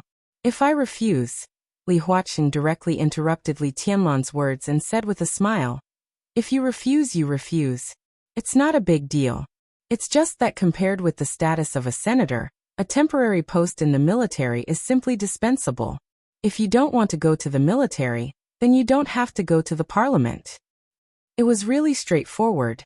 Li Tianlan sighed with emotion. There was no pressure in this sentence, but it was the truth. After all, Li Huaqing was still in office. If he really didn't agree to let Li Tianlan enter the parliament, Li Tianlan really couldn't get in. Unless he went all out, or threatened with the bargaining chip in his hand. But in this way, if he used this bargaining chip, he really couldn't get anything back. And to enter the parliament, he had to go to the army. A nominal deputy minister of the army seemed dispensable, but to some extent, it could be said to be important. After all, Dongqing Wudi was still in office. The relationship between him and Dongqing Wudi was now no longer a secret in Zhongzhou state. At least he already knew what he should know. Of the father and son, one was the executive minister, and the other was the deputy minister. Temporary post? With Dongqing Wudi there, who would believe that Li Tianlan really went to take a temporary post? Whoever believed it was a fool. Even Li Tianlan himself didn't believe it. As long as his name appeared on the list of the army headquarters, he must also enter the council of the army headquarters. What kind of people were in this council? The number of people in this council was smaller than that of the Zhongzhou State Parliament. Every one of them was a real big shot. If Li Tianlan entered this council and Dongqing Wudi was there, he would inevitably have some power. And with this power, it was natural for him to get in touch with more authorities. Would Li Tianlan honestly take a temporary post that was harmless to humans and animals? People in the world, including Li Tianlan, wouldn't believe it. The most important thing was Yi Dongsheng. They wouldn't believe it either. If Wang Qinglei became a director through the channels of the Prince Group, then Yi Dongsheng's further resistance would be greatly reduced.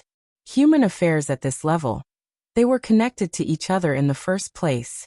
The cooperation and competition of the major groups were also divided into different positions because of different goals and positions. The tit-for-tat between these groups was always relative, and it was impossible to really be all-around incompatible. Li Tianlan was now tit-for-tat with Li Huaqing, but it didn't mean that Hua Zhengyang and Wu Zhen couldn't talk about cooperation in secret. The new group, the giant group, the southeast group. Dongqing Wudi Wu Zhengmin by Qingqian, Yi Dongsheng, Wang Xiyuan and Wang Qinglei. This separation and merging was also a complicated and confusing scene in the eyes of an outsider. but it was exceptionally clear in the eyes of an insider. The giant group would support Yi Dongxing to go further. For the Southeast group, this decision suppressed Wang Qinglei and gave up part of the interests of the army headquarters. Similarly, the giant group was supporting Wen Siyuan to enter the cabinet. The Southeast group would also support Wu Zhengmin and Bai Qingqian as the deputy prime minister and deputy prime minister to get more leadership of the cabinet. This was to form a new group. And the new group was now trying to suppress the Southeast group. This relationship really couldn't be said to be cooperation or opposition. It could only be said to be balance. And according to Li Huaqing's current proposal, when Dongqing Wudi had given up part of the interests of the army headquarters to Yi Dongsheng, Li Tianlan suddenly intervened. Fuck. Under such circumstances, Yi Dongsheng and the Southeast group probably couldn't even sleep. This was a completely indescribable threat. Yi Dongxing was in danger of being completely overthrown at any minute.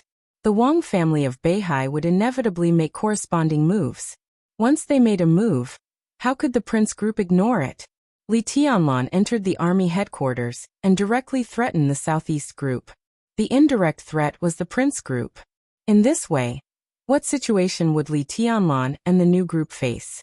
When Wu Zhengmin and Bai Qingqian entered the cabinet, they encountered the challenge of Hua Xingyang's forces and had to deal with the pressure from Wen Siyuan. When Li Tianlan entered the parliament, he faced the luxury alliance of Gu Xingyun, Jiang Shangyu, and Li Guangtu. Under the situation of mutual checks and balances, Li Tianlan had to straighten out the special warfare system of Zhongzhou state. At the same time, he had to face the counterattack of Yi Dongsheng, the god of army, together with Dongqing Wudi in the army headquarters, as well as the suppression from the Southeast Group and the Prince Group. How chaotic would such a situation be? It might not necessarily be chaotic, but the situation Li Tianlan faced would definitely be extremely complicated.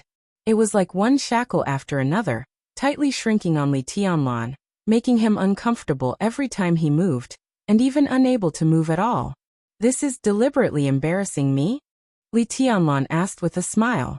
Embarrassing? Li Huaqing's expression seemed a little strange, and his voice was also a little strange. If you think this is embarrassing, then it is embarrassing. Tianlan, I just want to tell you that no one in the world is easy. It's not easy to have nothing, and it's even more difficult for people who have a country and control huge resources. Li Tianlan's eyes flickered. Before me, the academy could only be regarded as a relatively strong local group, and its influence in the center was extremely weak. I rose in Liaodong, walked step by step into Zhongzhou state, entered the parliament, and entered the council. What am I facing? There are endless competitors in the outside world, different visions within the group, the future development of Zhongzhou state, the internal balance of Zhongzhou state, and the turbulent international situation. This is the 10th year in my position. Li Huaqing smiled somewhat self-deprecatingly. I think I have a clear conscience in Zhongzhou state, but in the past 10 years, I have been very thoughtful. I have spent 5 points on the stability and balance of Zhongzhou state, 4 points on the development of Zhongzhou state, and 1 point on the internal planning of the group. Sometimes when I wake up, I can't even find where I am. What kind of situation am I facing? It's inside and outside the group. It's the intertwining of major groups. It's the deception of countries all over the world. It's the overall situation from top to bottom. This is what I should do in my position. No one is making things difficult for me. But is it difficult for me? Do I deserve all of this? It's said that your biological father is known as the god of massacre of Zhongzhou state, and is majestic. But what does this glory represent? The life and death, honor and disgrace of the 550,000 troops of the Border Control Corps. The superficially obedient but secretly opposed by the various groups within the giant group. And Zhongzhou state is peaceful and prosperous. But you come from the border. When has the border been really peaceful? Zhongzhou state regards Invincible as the god of massacre, but they don't know that he has actually endured more times. Kill, kill, kill? How is it possible? When does he endure? When does he march? How does he keep the purity of the Border Control Corps and maintain their combat capability? Oh, the Border Control Corps used to be called a small army ministry. Such remarks are nothing but criticism. In the position of the Border Control Corps, he has to fight bravely and fiercely against foreign enemies. He has to be steady and determined, and at the same time he has to face the pressure from the Army headquarters and countless deceitful thoughts from within the group. Now that he has entered the Army headquarters, he also has to worry about the Border Control Corps and the military power and operation of the entire Zhongzhou state. Is it difficult for him?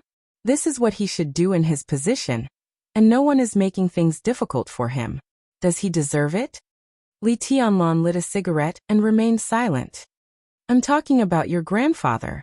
The Li family has indeed been glorious.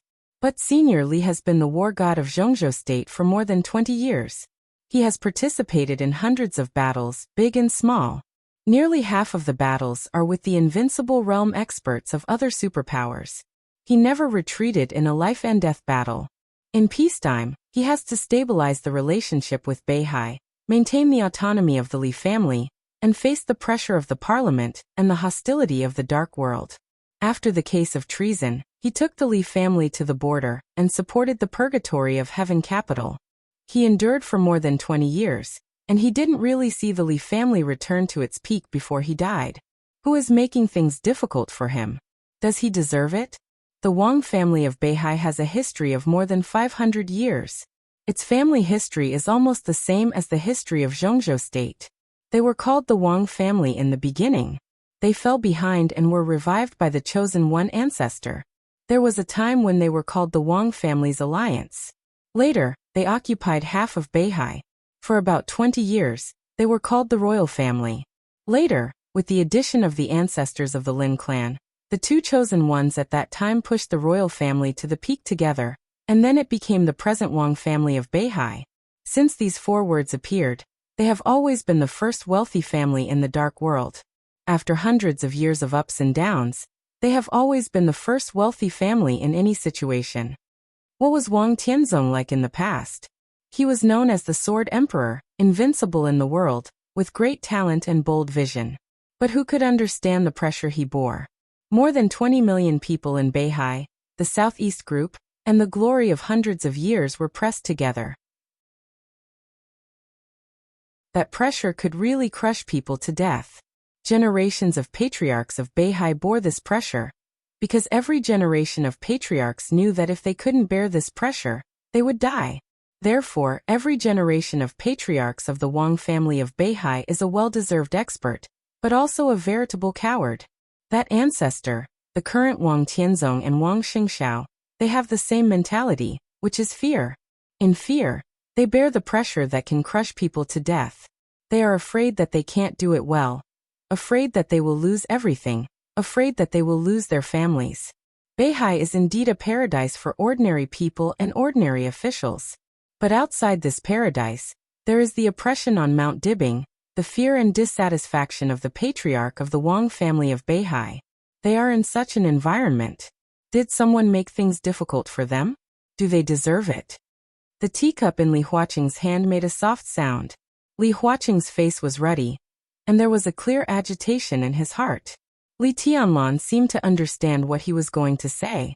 He silently handed him a cigarette. Li Huaqing took it, lit it, took a deep breath, and watched the pale white smoke rising in front of him. He laughed again. At this moment, he looked at Li Tianlan with a strange look. The envy, jealousy, helplessness, sarcasm, and bitterness in his eyes were extremely complicated. I'm telling you all this because I want to tell you that no one in this world has it easy when they're in a high position. Tianlan, you have too much now. In terms of wealth, the Flourishing Age Fund is as rich as a country. Money is really a number for you. The luxury cars, houses, and even planes and yachts that ordinary people pursue are like a steamed bun and smelly tofu on a daily basis for you. In terms of status, you are already invincible, not to mention that you are about to become the youngest member of parliament in the history of Zhongzhou state. As the president of Zhongzhou state, I don't have any psychological advantage in front of you. You climb to the top of the divine list and control the new group. East Island, European land, South America, and Tiannan are all doing things according to your mood. They call you your majesty. You are high and mighty, with no rivals. Having reached this level of status, can you really be any higher? In terms of life, you are in your early 20s, and you are at the peak of your drive. The one by your side is the first beauty of Zhongzhou State. She is a goddess in the eyes of countless so-called big shots. She is obedient like a little wife by your side. If you are not satisfied, if you want other women, not to mention the unconscious first miss of the Dongqing clan, and the missing little princess of the Wang family of Beihai, you can order other women at your beck and call. Boss Qin spoils you. I even think she won't say anything even if you have 3,000 beauties in Emperor Dong's palace. Well, Qin Weibai, who had been silent, suddenly smiled. Actually, I still care about this. Li Huaqing smiled and didn't answer. He continued, power, wealth, status, and life are all too complete for you. They are all too perfect. Tianlan, at this point, don't you feel confused? I don't know if you have this feeling. You just don't know what you should do. Don't know the meaning of everything you have, and feel that everything you do is meaningless. You have no pursuit, and you don't even have a dream. Have you ever had this feeling? The corner of Li Tianlan's mouth twitched. He didn't want to answer, but finally nodded. I always have. This was asking for a beating. But he really did. He really didn't know what he should do now. Spend money? He could buy most things all over the world, and he didn't even spend a fraction of his wealth. When he walked out of Emperor Dong's palace, as long as he showed his identity, there would be endless flattery. In terms of women, Qin Weibai could completely satisfy any fantasy he had about women. So, what else was there? Plain, unadorned, and boring. Because you are different from everyone else, Li Huaqing whispered. It's not easy for all of us, but it's too easy for you, Tianlan. Maybe you have paid something for everything today, such as re-practicing martial arts, or traveling hundreds of kilometers in 3 years, but it's not enough, too far away. Everything you have today is too dreamy, too easy. It's not wrong to say that you young people have cheats. The so-called cheats, the so-called golden fingers. If it's me, it should be my current power. If it's Wang Tianzong, it's the family background of the Wang family of Beihai and his own talent. Everyone, more or less, has the so-called golden fingers. Do you know what your cheat is? Li Huaqing smiled. It's not your martial arts talent, or even your current strength. Your biggest cheat. He pointed to Qin Weibai, who was sitting there holding juice and biting a straw. It's Boss Qin. If you didn't have her, even if you could grow up and have the current strength, you would never have the status you have now. If you didn't have her, even if you are now invincible, you would probably be busy fighting with Gu Xingyun. The current scale of Emperor Dong's palace. You can't even have 1% of it. Yes. Li Tianlan said casually. I'm also very helpless. It's like this casually. There's no other way. My wife is too capable, and she was afraid that I would be uncomfortable living off a woman, so she simply gave me all her properties. Living off a woman, I guess she didn't sleep. The corner of Li Huaqing's mouth twitched again and again. He resisted the urge to stand up and kick Li Tianlan, and kept taking deep breaths. He was so pretentious that he was like an old Versailles. He smoked in silence. When the cigarette in his hand was finished, he took a deep breath, looked at Li Tianlan and said with a smile, Don't you want to change something? Change what? Li Tianlan glanced at him. Change Zhongzhou State. Li Huaqing's voice was powerful, clear, and steady. Li Tianlan narrowed his eyes. In fact, there's a lot more you can do. Li Huaqing said lightly. Zhongzhou State is now the most powerful country in the world, with the strongest comprehensive national strength and at the top level in all aspects. But this doesn't mean that Zhongzhou State is a perfect country. Zhongzhou State is too big, and there are endless problems in all aspects. Even today there are still poor areas, poor counties, and poor towns in Zhongzhou State. There are still too many barren areas that need to be changed in Zhongzhou State. Tianlan, join hands with me. All the sharpness and strength seemed to fade from Li Huaqing's voice, leaving only sincerity. We can change Zhongzhou State, and make this country better and stronger. Believe me, when you change an area with your own strength and change the fate of countless people, you will be addicted. Every time I see the poor areas in Zhongzhou State and see the local people working hard to live, I can clearly feel my duty and responsibility. I've been the president for 10 years, and I have a clear conscience about Zhongzhou State. I'm the president, and I'm much stronger than you in terms of the resources I can mobilize. But I've never been confused, because I always know what I'm going to do next, and what I'm going to do in the future. Li Tianlan was silent and said nothing. Li Huaqing stood up, patted him on the shoulder, and walked to the edge of the balcony, looking at the beautiful scenery of Emperor Dong's palace that was built purely with money. If you want to change Zhongzhou state, you still have a long way to go, because you're not mature enough. Tianlan, with Boss Qin by your side, everything you have now is too easy. It may sound harsh, but I still have to say that you are far from worthy of your foundation. You still have a long way to go to be mature. No one can say that his life is easy. I'm really making it difficult for you to enter the army headquarters, or become a director, because I want you to feel the real difficulties, to understand yourself step by step in an incomparably complicated situation, and to let yourself mature completely. Only a Donghuang who has truly passed through numerous tests, faced countless storms, and felt the internal and external pressure without batting an eyelid can truly be called your majesty, and be worthy of the two words chosen one. Li Huaqing's eyes looked into the distance. His voice was very gentle, and in his almost gentle voice, he threw out the trump card that he had never revealed. I need you to mature, not just in terms of martial arts, but in any situation, in any aspect, to be invulnerable.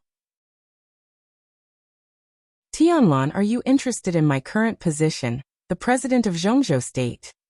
Have you ever thought about sitting in my position and have a try?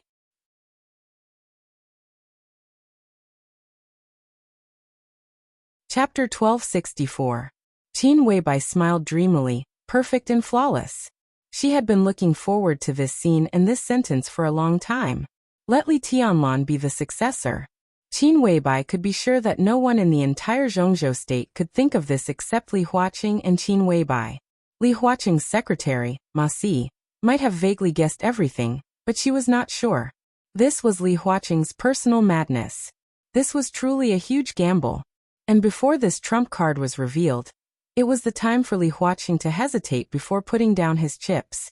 His hesitation was reasonable, because if others knew this idea, almost everyone would think that Li Huaqing was crazy. Li Tianlan, the president, an invincible president of Zhongzhou state, a president who absolutely controlled his own group in great power. It was unprecedented. It was even unprecedented. In the hundreds of years of the Wang family of Beihai, even at its peak, there was only one female prime minister. The Southeast group had a president, but the Wang family of Beihai did not. The taboo was self-evident. If Li Tianlan could really mature as Li Huaqing said in the future, could calmly deal with all kinds of complex situations, and could fearlessly recognize challenges, then the future of Zhongzhou state would indeed be extremely bright. The benefits of this were obvious. But behind the so-called benefits, it also represented risks that made countless people restless. The emergence of a strong and invincible president could indeed bring Zhongzhou state to a new peak. But at that time, would there be room for other people to live in Zhongzhou state? For the country, for the people, and for themselves? Why was Li Tianlan sitting in the president's position? Would his existence subvert the entire structure of Zhongzhou state? At that time, would Zhongzhou state be the Zhongzhou state of Zhongzhou state people, or a new, strong, and irresistible poison dynasty? No one knew, including Li Huaqing. So this was Li Huaqing's madness and gamble alone. He was really optimistic about Li Tianlan. Therefore, he wanted to take a gamble. But he was afraid that he could not bear the consequences of losing. So during this time in Emperor Dong's palace, he seemed to be calm about advancing and retreating, but he had been struggling and had not made up his mind. He did not dare to talk to Li Tianlan about this. This was the reason why he hesitated. Similarly, this would also be the reason why others would oppose this decision, even if they risked their lives. Li Huaqing would hesitate. But the others were different. They couldn't believe it at all. Li Huaqing made such a choice because he really believed that Zhongzhou state would become better in Li Tianlan's hands. In other words, he was sure that his means could guide Li Tianlan to become a like-minded person in the next 20 years and guide him to become the leader that Zhongzhou state needed. It had nothing to do with nobility or selflessness. This was a concept. As for the others, No one dared to put their fate in the hands of others. Judging from Li Tianlan's current status and prestige, no one could be sure what height he would reach after more than 20 years. But what was certain was that once he really sat in the position of president, his will would almost become the only will of Zhongzhou state. The voices of the other groups were so insignificant, and even pitiful in the face of this will. How could they possibly agree to such a ridiculous thing? Li Huaqing was sure that Li Tianlan would become a real president under his guidance in the future, not a poison genius. This was his philosophy. But others wouldn't trust him. Similarly, they wouldn't trust Li Huaqing. From another perspective, if the person who wanted to support Li Tianlan to become president was not Li Huaqing, but someone else, such as Chen Fangqing before and Guo Wentian now, Li Huaqing would also fully oppose it. This was an absolute conflict of ideas from different positions. Li Huaqing dared to take a gamble now. It was not so much that he chose to trust Li Tianlan after hesitation, but that he trusted his own means. When he said this, all the hesitation and entanglement in his heart had disappeared, leaving only calmness. This was what Qin Weibai was looking forward to and what she wanted to see most. Because from this moment on, Li Huaqing and the academics would automatically become Li Tianlan's staunch allies because of this sentence. Perhaps Li Tianlan would face a very complicated situation in the future, a very difficult situation, a very great pressure. Maybe he would be embarrassed, angry, depressed. But what Li Huaqing said was actually right. In life, no one was really easy. She pushed Li Tianlan to the present height. Next, he had to do something. The man she fell in love with was naturally not Ado, who couldn't be helped. She firmly believed this. Next was Li Tianlan's era. Naturally, he was the only one who could really stand up to the sky. Qin Weibai looked at Li Tianlan and gently blinked. Her eyes were as bright as the Milky Way, flowing with starlight, mysterious and magnificent. Li Tianlan didn't notice her expression. He sat in the chair and was silent for a long time, looking a little stupefied. Try to sit in Li Huaqing's position. This sentence was very simple, but in Li Tianlan's ears, it was really earth-shattering. To be honest, this time he was really shocked by Li Huaqing. Become the president of Zhongzhou state. If this was Li Huaqing's trump card, this was a trump card that Li Tianlan had never thought of, but it was also a condition that Li Tianlan could not refuse. In life, what was the real peak of life? When he was young, Li Tianlan's answer was to restore the glory of the Li family. Now he had done it, so building a dynasty that dominated the dark world had become the goal he had been working hard to achieve. And now, Li Huaqing showed a brand new peak and future in front of him. How could he refuse?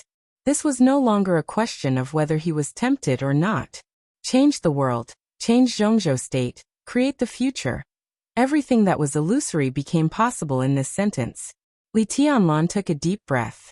He looked at Li Huaqing and asked seriously, "Do you believe me?" He didn't believe that Li Huaqing could not see the risks. But he still revealed this trump card. Was he forced? What was forced was the time to reveal this trump card. And it had nothing to do with the content of the trump card. "I believe in myself." Li Huaqing smiled. "Who knows what you will be like in more than 20 years? You don't know and I don't know. What I believe is that I can train you to be a truly qualified leader." Li Tianlan completely understood what Li Huaqing meant by the test. Jiang Shangyu Li Kuangtu Gu Xingyin? These were indeed tests given by Li Huaqing. But it was only part of the test. The real test was all those who opposed him to become the president. Jiang Shangyu and the other two were part of it. The Southeast group must be part of it. The Wang family of Beihai was part of it. The Prince group was also part of it. The North group, which had joined the new group but had always had a subtle attitude, could also be counted as half of it. They would all oppose Li Tianlan to become the president. It was a desperate opposition. If he wanted to become the president, he had to either completely destroy them or completely conquer them. Only by suppressing all voices in this extremely complicated situation could Li Tianlan really pass the test and become truly mature. This goal was undoubtedly long and distant.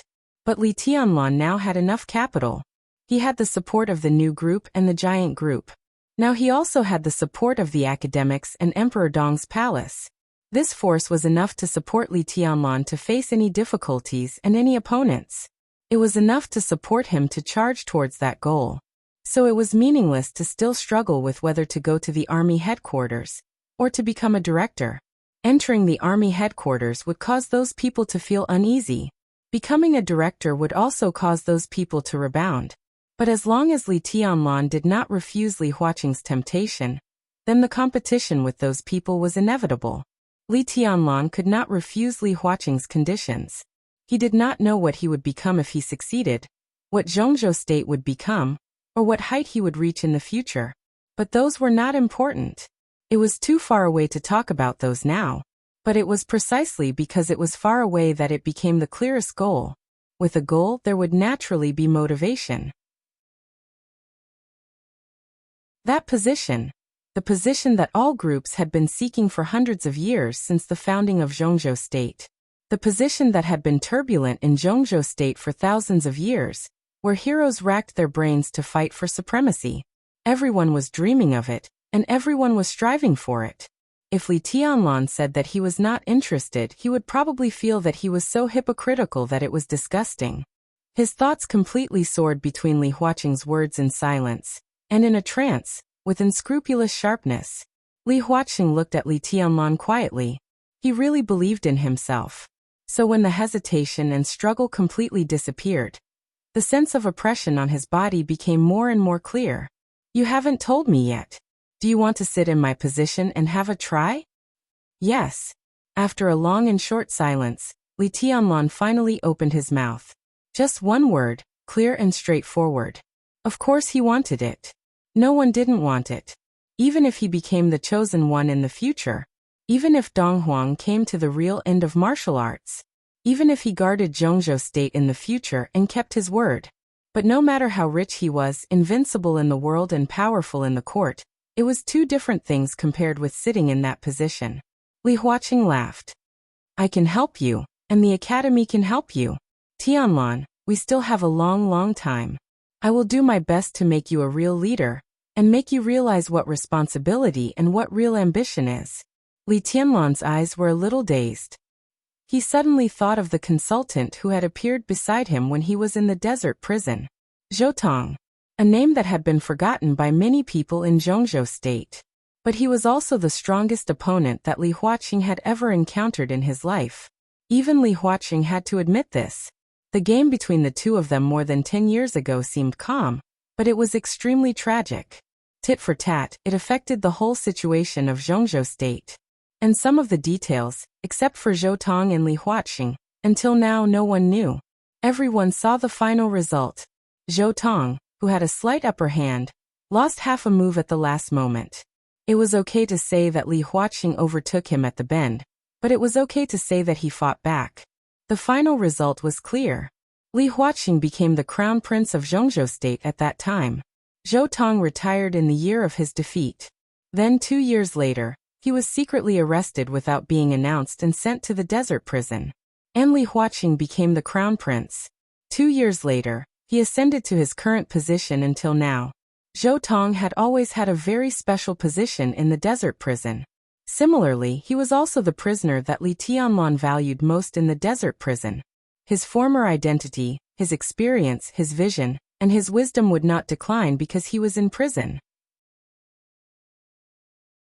His limitation was that he did not know the situation outside, because he was in the desert.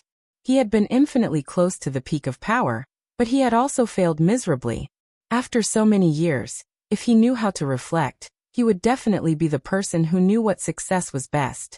What he did not know, Li Tianlan knew. What Li Tianlan wanted to know, he knew. So in the desert prison, Li Tianlan asked him to be his personal advisor, and asked him a lot of things. His experience, his means, and his decisions were what Li Tianlan needed to absorb. Compared with these, what Li Tianlan valued more was his identity. Zhou Tong came from the prince group.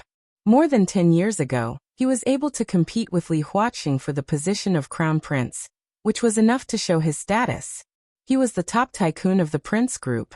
In the years after he was defeated by Li Huaqing, part of his team was purged. But after all, it was not a competition of the same group. Many times, it was difficult for Li Huaqing to intervene in the backyard of the prince group. His considerable influence was protected by Qin Fangqing and Guo Wentian. Their influence could not interfere with the special place of the desert prison.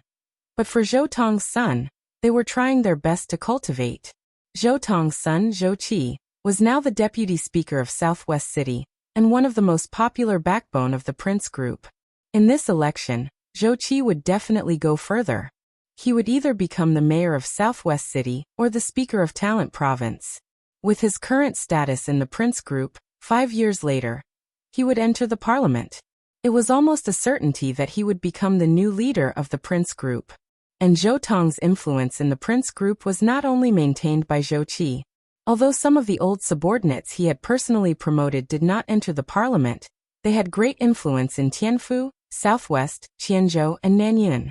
It was no exaggeration to say that if Zhou Tong left the desert prison and regained his freedom, even if he did not hold any position, even if he had left the center of Zhongzhou state for many years, as long as he could come out, he would still be the top tycoon of the Prince Group. What Li Tianlan valued most was the great influence of Zhou Tong after he regained his freedom. He could give Zhou Tong freedom. As long as he could draw this old man to his side, Li Tianlan would have the right to speak in the Prince Group that could not be ignored. But Zhou Tong refused. He taught Li Tianlan a lot of things, but in the end, he did not choose to leave the desert prison with Li Tianlan. With his vision, after Li Tianlan explained the situation of the outside world to him, he could naturally understand Li Tianlan's position at that time and in the future, and he would also understand his position. He had many reasons to say, but in the end he did not say much. He just said that he was used to the desert prison and was too lazy to go out. Li Tianlan still felt a little regretful that he did not bring Zhou Tong out. The old man did teach him a lot and gave him a high enough perspective. Now the new group was fighting for the right to speak in the cabinet, and the policy from top to bottom were all inspired by Zhou Tong. And if he could take Zhou Tong with him, it would be much easier for him to face Li Huaqing's test today to shut up the Prince Group. But there was no if, so it was a pity. Li Tianlan looked at Li Huaqing and nodded. Li Huaqing's eyes flashed. It was not the responsibility, ambition, or anything else he said, but a kind of persistence with very pure expectation. Maybe this was what he wanted Li Tianlan to learn. If you want, you can call me teacher. Li Huaqing smiled. Li Tianlan was stunned. A slender leg quietly stretched out and touched Li Tianlan's calf. There was no tablecloth on the table on the balcony, so Qin Weibai's movement naturally could not be hidden from Li Huaqing. He laughed, and his eyes were happy. Li Tianlan stood up and bowed slightly to Li Huaqing. Teacher. This bow and bow did not lose anything, and it had nothing to do with face. But Li Huaqing and Li Tianlan had the most direct teacher-student relationship. The most direct benefit was that the academics could focus on supporting him from now on.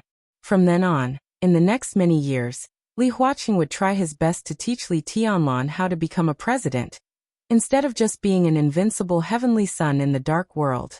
It's not a peaceful time. I will return to Yuzhou today, and we will have plenty of time to meet in the future. The director or the army ministry, there is still time to consider.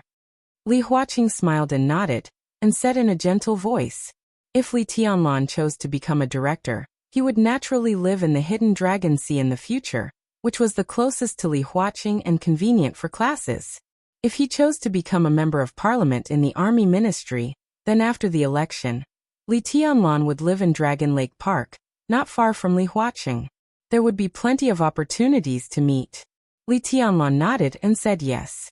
Special Warfare Group is a good breakthrough. Li Huaqing continued to speak. If he wanted to go to the top and suppress all those who were not convinced, Special Warfare Group, Prince Group, Southeast Group, Wang family of Beihai, rice should be eaten one bite at a time. In this complicated situation, Special Warfare Group was the best breakthrough. Because in the future, Special Warfare Group would have Jiang Shangyu, Li Guangtu and Gu Xingyun. How to completely suppress them within the scope allowed by the rules, and even subdue or kill them was Li Tianlan's first test. I understand. Li Tianlan nodded. I've made it very clear to Li Guangtu. I'll take him away and give him freedom, but I'll ask him to be your whetstone. I won't participate too much in the affairs of Special Warfare Group. His voice paused. Looking at Li Tianlan's expression, he was not sure if Li Tianlan could understand what he meant. Li Tianlan and Qin Weibai laughed at the same time, with the same charm, very much like husband and wife. Li Huaqing said he wouldn't participate too much. But he didn't say that the academics wouldn't participate too much. This was solid support. Li Huaqing nodded and continued. Li Huaqing is not my man. Neither are Jiang Shangyu and Gu Xingyun. Only you are my student. They know their position very well, so no one will be grateful to me for protecting them. And they will not give up their struggle. From now on, no one will be polite to you. I won't remind you of anything, but if one day you are killed by them, everything I said today will be meaningless. Li Tianlan smiled again. He smiled a little carelessly. Behind this unintentional carelessness, there was a kind of confidence that even Li Huaqing felt a little suffocated. What are you going to do about Special Warfare Group? Li Tianlan asked. The 5 Special Operations Departments still exist. Cancel the Special Operations Bureaus in each province and turn them into Special Operations Departments. Transfer the elites of the existing Special Operations Bureaus into the Special Operations Department, and set up the Special Warfare Legion. Li Huaqing said slowly. You serve as a special advisor of Zhongzhou State and the war god of Zhongzhou State. You can rebuild Zhuanyuantai. Of course, you can also replace it with Emperor Dong's palace. After the study, the parliament will officially confirm the weave of the Nightmare Legion and the Snowdance Corps, which will directly belong to you. Gu Xingyan will form the Kunlun Legion, Jiang Shangyu will form the Samsara Legion, and Li Kuangtu will form the Purgatory Legion. At the same time, they will be under your jurisdiction. He rubbed his forehead.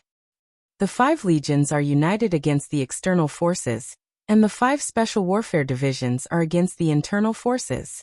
The Special Warfare Department will be under the leadership of both you and the military, and the division will be under your jurisdiction.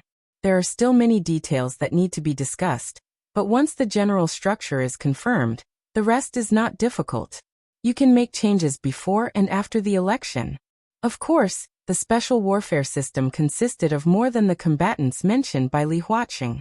There were also intelligence, resources, logistics, some secret bases overseas, some top-secret archery fields in the country, and some groups on the surface. This was an extremely complete system. When added together, it was incomparably huge. As for how to change it, the parliament would discuss it. But as the new leader of the special warfare system, Li Tianlan's opinion was naturally crucial. The council was currently stuck with Li Kuangtu. Now Li Kuangtu walked out of Emperor Dong's palace.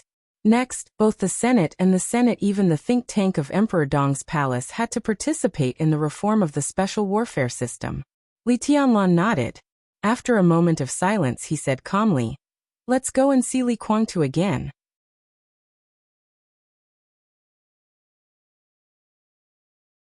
Chapter 1265. Li Kuangtu sat quietly on the sofa, and had been silent for a long time. The clock in the room ticked. Li Kuangtu held a cigarette, and looked at the watch calmly. He wasn't worried about his ending today. Just like what he told Li Huaqing. He knew Li Huaqing better than Li Tianlan. Since Li Huaqing could appear in front of him, Li Kuangtu firmly believed that he could leave Emperor Dong's palace today. He didn't know what Li Huaqing would promise Li Tianlan, what trump card he had, or how to persuade Emperor Dong's palace, but it didn't matter. It was enough that he knew what kind of person Li Huaqing was. The hour hand moved soundlessly by one tick. Li Kuangtu, who had been waiting silently, also moved and looked at the cage that had imprisoned him for a long time. The environment here was actually good.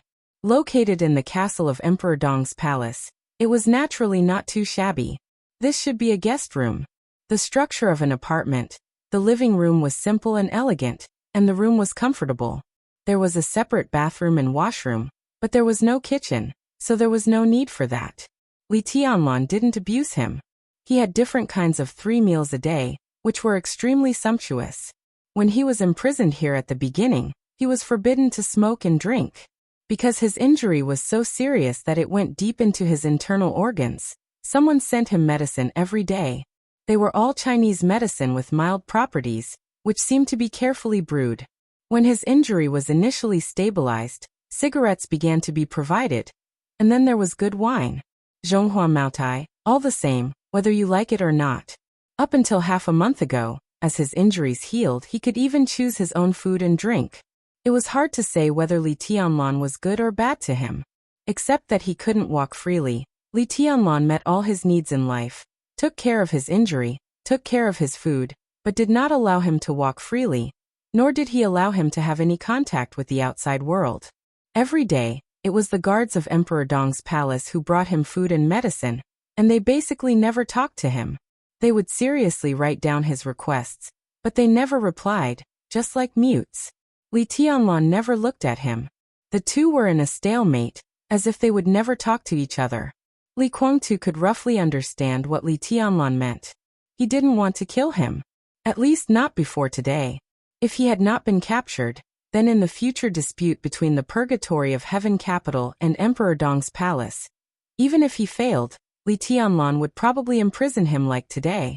Naturally, the rest of his life would not be as turbulent as before, but at least he could be guaranteed good food and drink. Li Guangtu smiled, somewhat self-deprecating. He carefully recalled his captivity during this period of time, and thought of Li Tianlan. The conditions that were previously stated, after today, everything would be in the past. Li Guangtu took out a cigarette, lit it, and smoked silently. There were 2 knocks on the door. Li Huaqing and Li Tianlan pushed the door open again and walked in. Li Guangtu turned his head to look at the two of them, and his eyes narrowed subconsciously. In his sight, Li Huaqing walked in front and Li Tianlan walked behind. This was the relationship that the two of them should have in everyone's hearts. But not long ago, when they came in, Li Tianlan was walking in front, and Li Huaqing was half a step behind. So, it's settled? Did Li Tianlan lower his head? It was really fast. Li Guangtu took a deep breath. The breath of freedom came to his face. Instead of joy, he suddenly felt a little lost. Even the freedom that was within reach seemed to become a little dull. We can go. Li Huaqing nodded to Li Guangtu. Li Guangtu looked at Li Tianlan and laughed. What did the president give you? He asked suddenly. You don't need to know. Li Tianlan's voice was indifferent.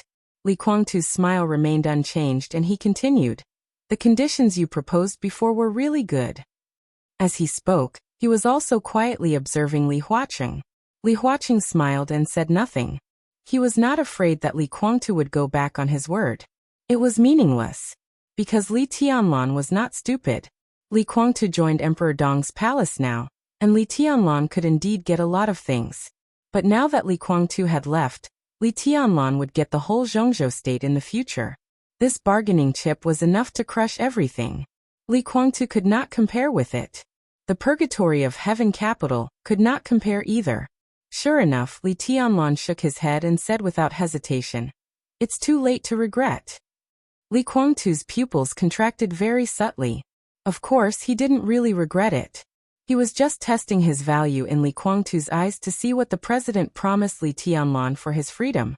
Li Tianlan answered too simply and without hesitation, which was enough to show that what Li Huaqing promised him was far more attractive to Li Tianlan than himself, and the Purgatory of Heaven capital combined. At least in Li Tianlan's eyes, that was the case. Tianlan is my student. Li Huaqing chuckled and suddenly said. Li Guangtu froze for a moment and asked subconsciously, What? I'm the teacher's student. Li Tianlan's voice was clear and steady. Li Guangtu suddenly fell silent. He was silent for a long time before he laughed incredulously. Li Tianlan also laughed. Are you crazy? Li Guangtu looked at Li Huaqing and asked word by word. Li Huaqing did not respond to him, but pointed to the door. Are you going or not? Li Guangtu was so excited that he couldn't speak for a while. Li Tianlan became Li Huaqing's student. This answer was enough to explain everything. Li Huaqing had many students, but it could also be said that he had no students. He was the president and also the dean of the Youth Academy. So many people who had worked or studied in the Youth Academy could be regarded as Li Huaqing's students. This was also the origin of the name academics. But the person who could openly call Li Huaqing teacher in front of everyone, before today, there was no such person. But now there was. Li Tianlan, Li Huaqing's student. What did this relationship mean? It meant that Li Huaqing directly announced the sensitive word of successor. Li Guangtu was the first to know. But then the relationship between the two of them was enough to detonate the whole Zhongzhou state. Li Tianlan gave Li Huaqing the purgatory of heaven capital. But Li Huaqing gave Li Tianlan the whole Zhongzhou state. Li Guangtu completely understood what the phrase, "it's too late to regret" meant. In front of Li Huaqing's bargaining chip, he had no value to Li Tianlan. Worth. Li Guangtu took a deep breath and looked at Li Huaqing and asked. He didn't know he was so valuable. It's related to you, but not too much. Li Huaqing smiled and said, time will prove everything. Time, Li Guangtu sneered and said directly, I don't agree with this. You're not qualified to say this. Li Tianlan said lightly. Is qualification important? Li Guangtu laughed and said, you can't succeed. I owe you for taking care of me during this time, but I don't intend to pay it back. I refuse your request today. As you said, we are real enemies from now on. Li Tianlan looked at him, expressionless. So, Li Guangtu said slowly, don't give me a chance. I'm not as hypocritical as you. Once I have a chance to kill you, I won't hesitate. You can't sit in that position. Li Tianlan gently twitched the corner of his mouth, raised his hand and pointed to the door. Get out.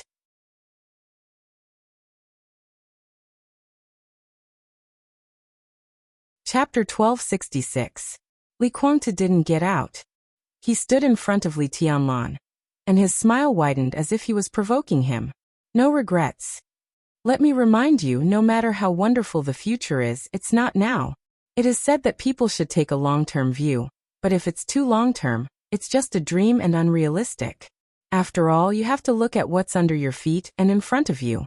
Li Tianlan's eyes flickered, but he didn't speak. Li Guangtu fumbled in his pocket, took out a cigarette, and handed one to Li Tianlan. His martial arts and Li Tianlan's were of the same origin, so he could naturally see that Li Tianlan was now in his real body. Li Tianlan took the cigarette, lit it with a flick of his finger, and took a deep breath. It's true that you want to be the president, control this country, and become the most powerful person in the world, but that's all in the future. If I get out of this door today, if I fight against you with all my strength, I can't say that I can kill you. But it's really not difficult to cause you some trouble and give you substantial pressure. He held the cigarette and chuckled. At that time you can't even fight against me. You're still too young. You should know that what we're going to face next is what I'm really good at. Are you done? Li Tianlan asked. Am I wrong? Li Guangtu raised his eyebrows slightly. Li Tianlan smiled.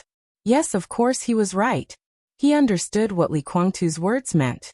Today Li Guangtu left Emperor Dong's palace, and tomorrow, the Purgatory of Heaven capital would no longer exist.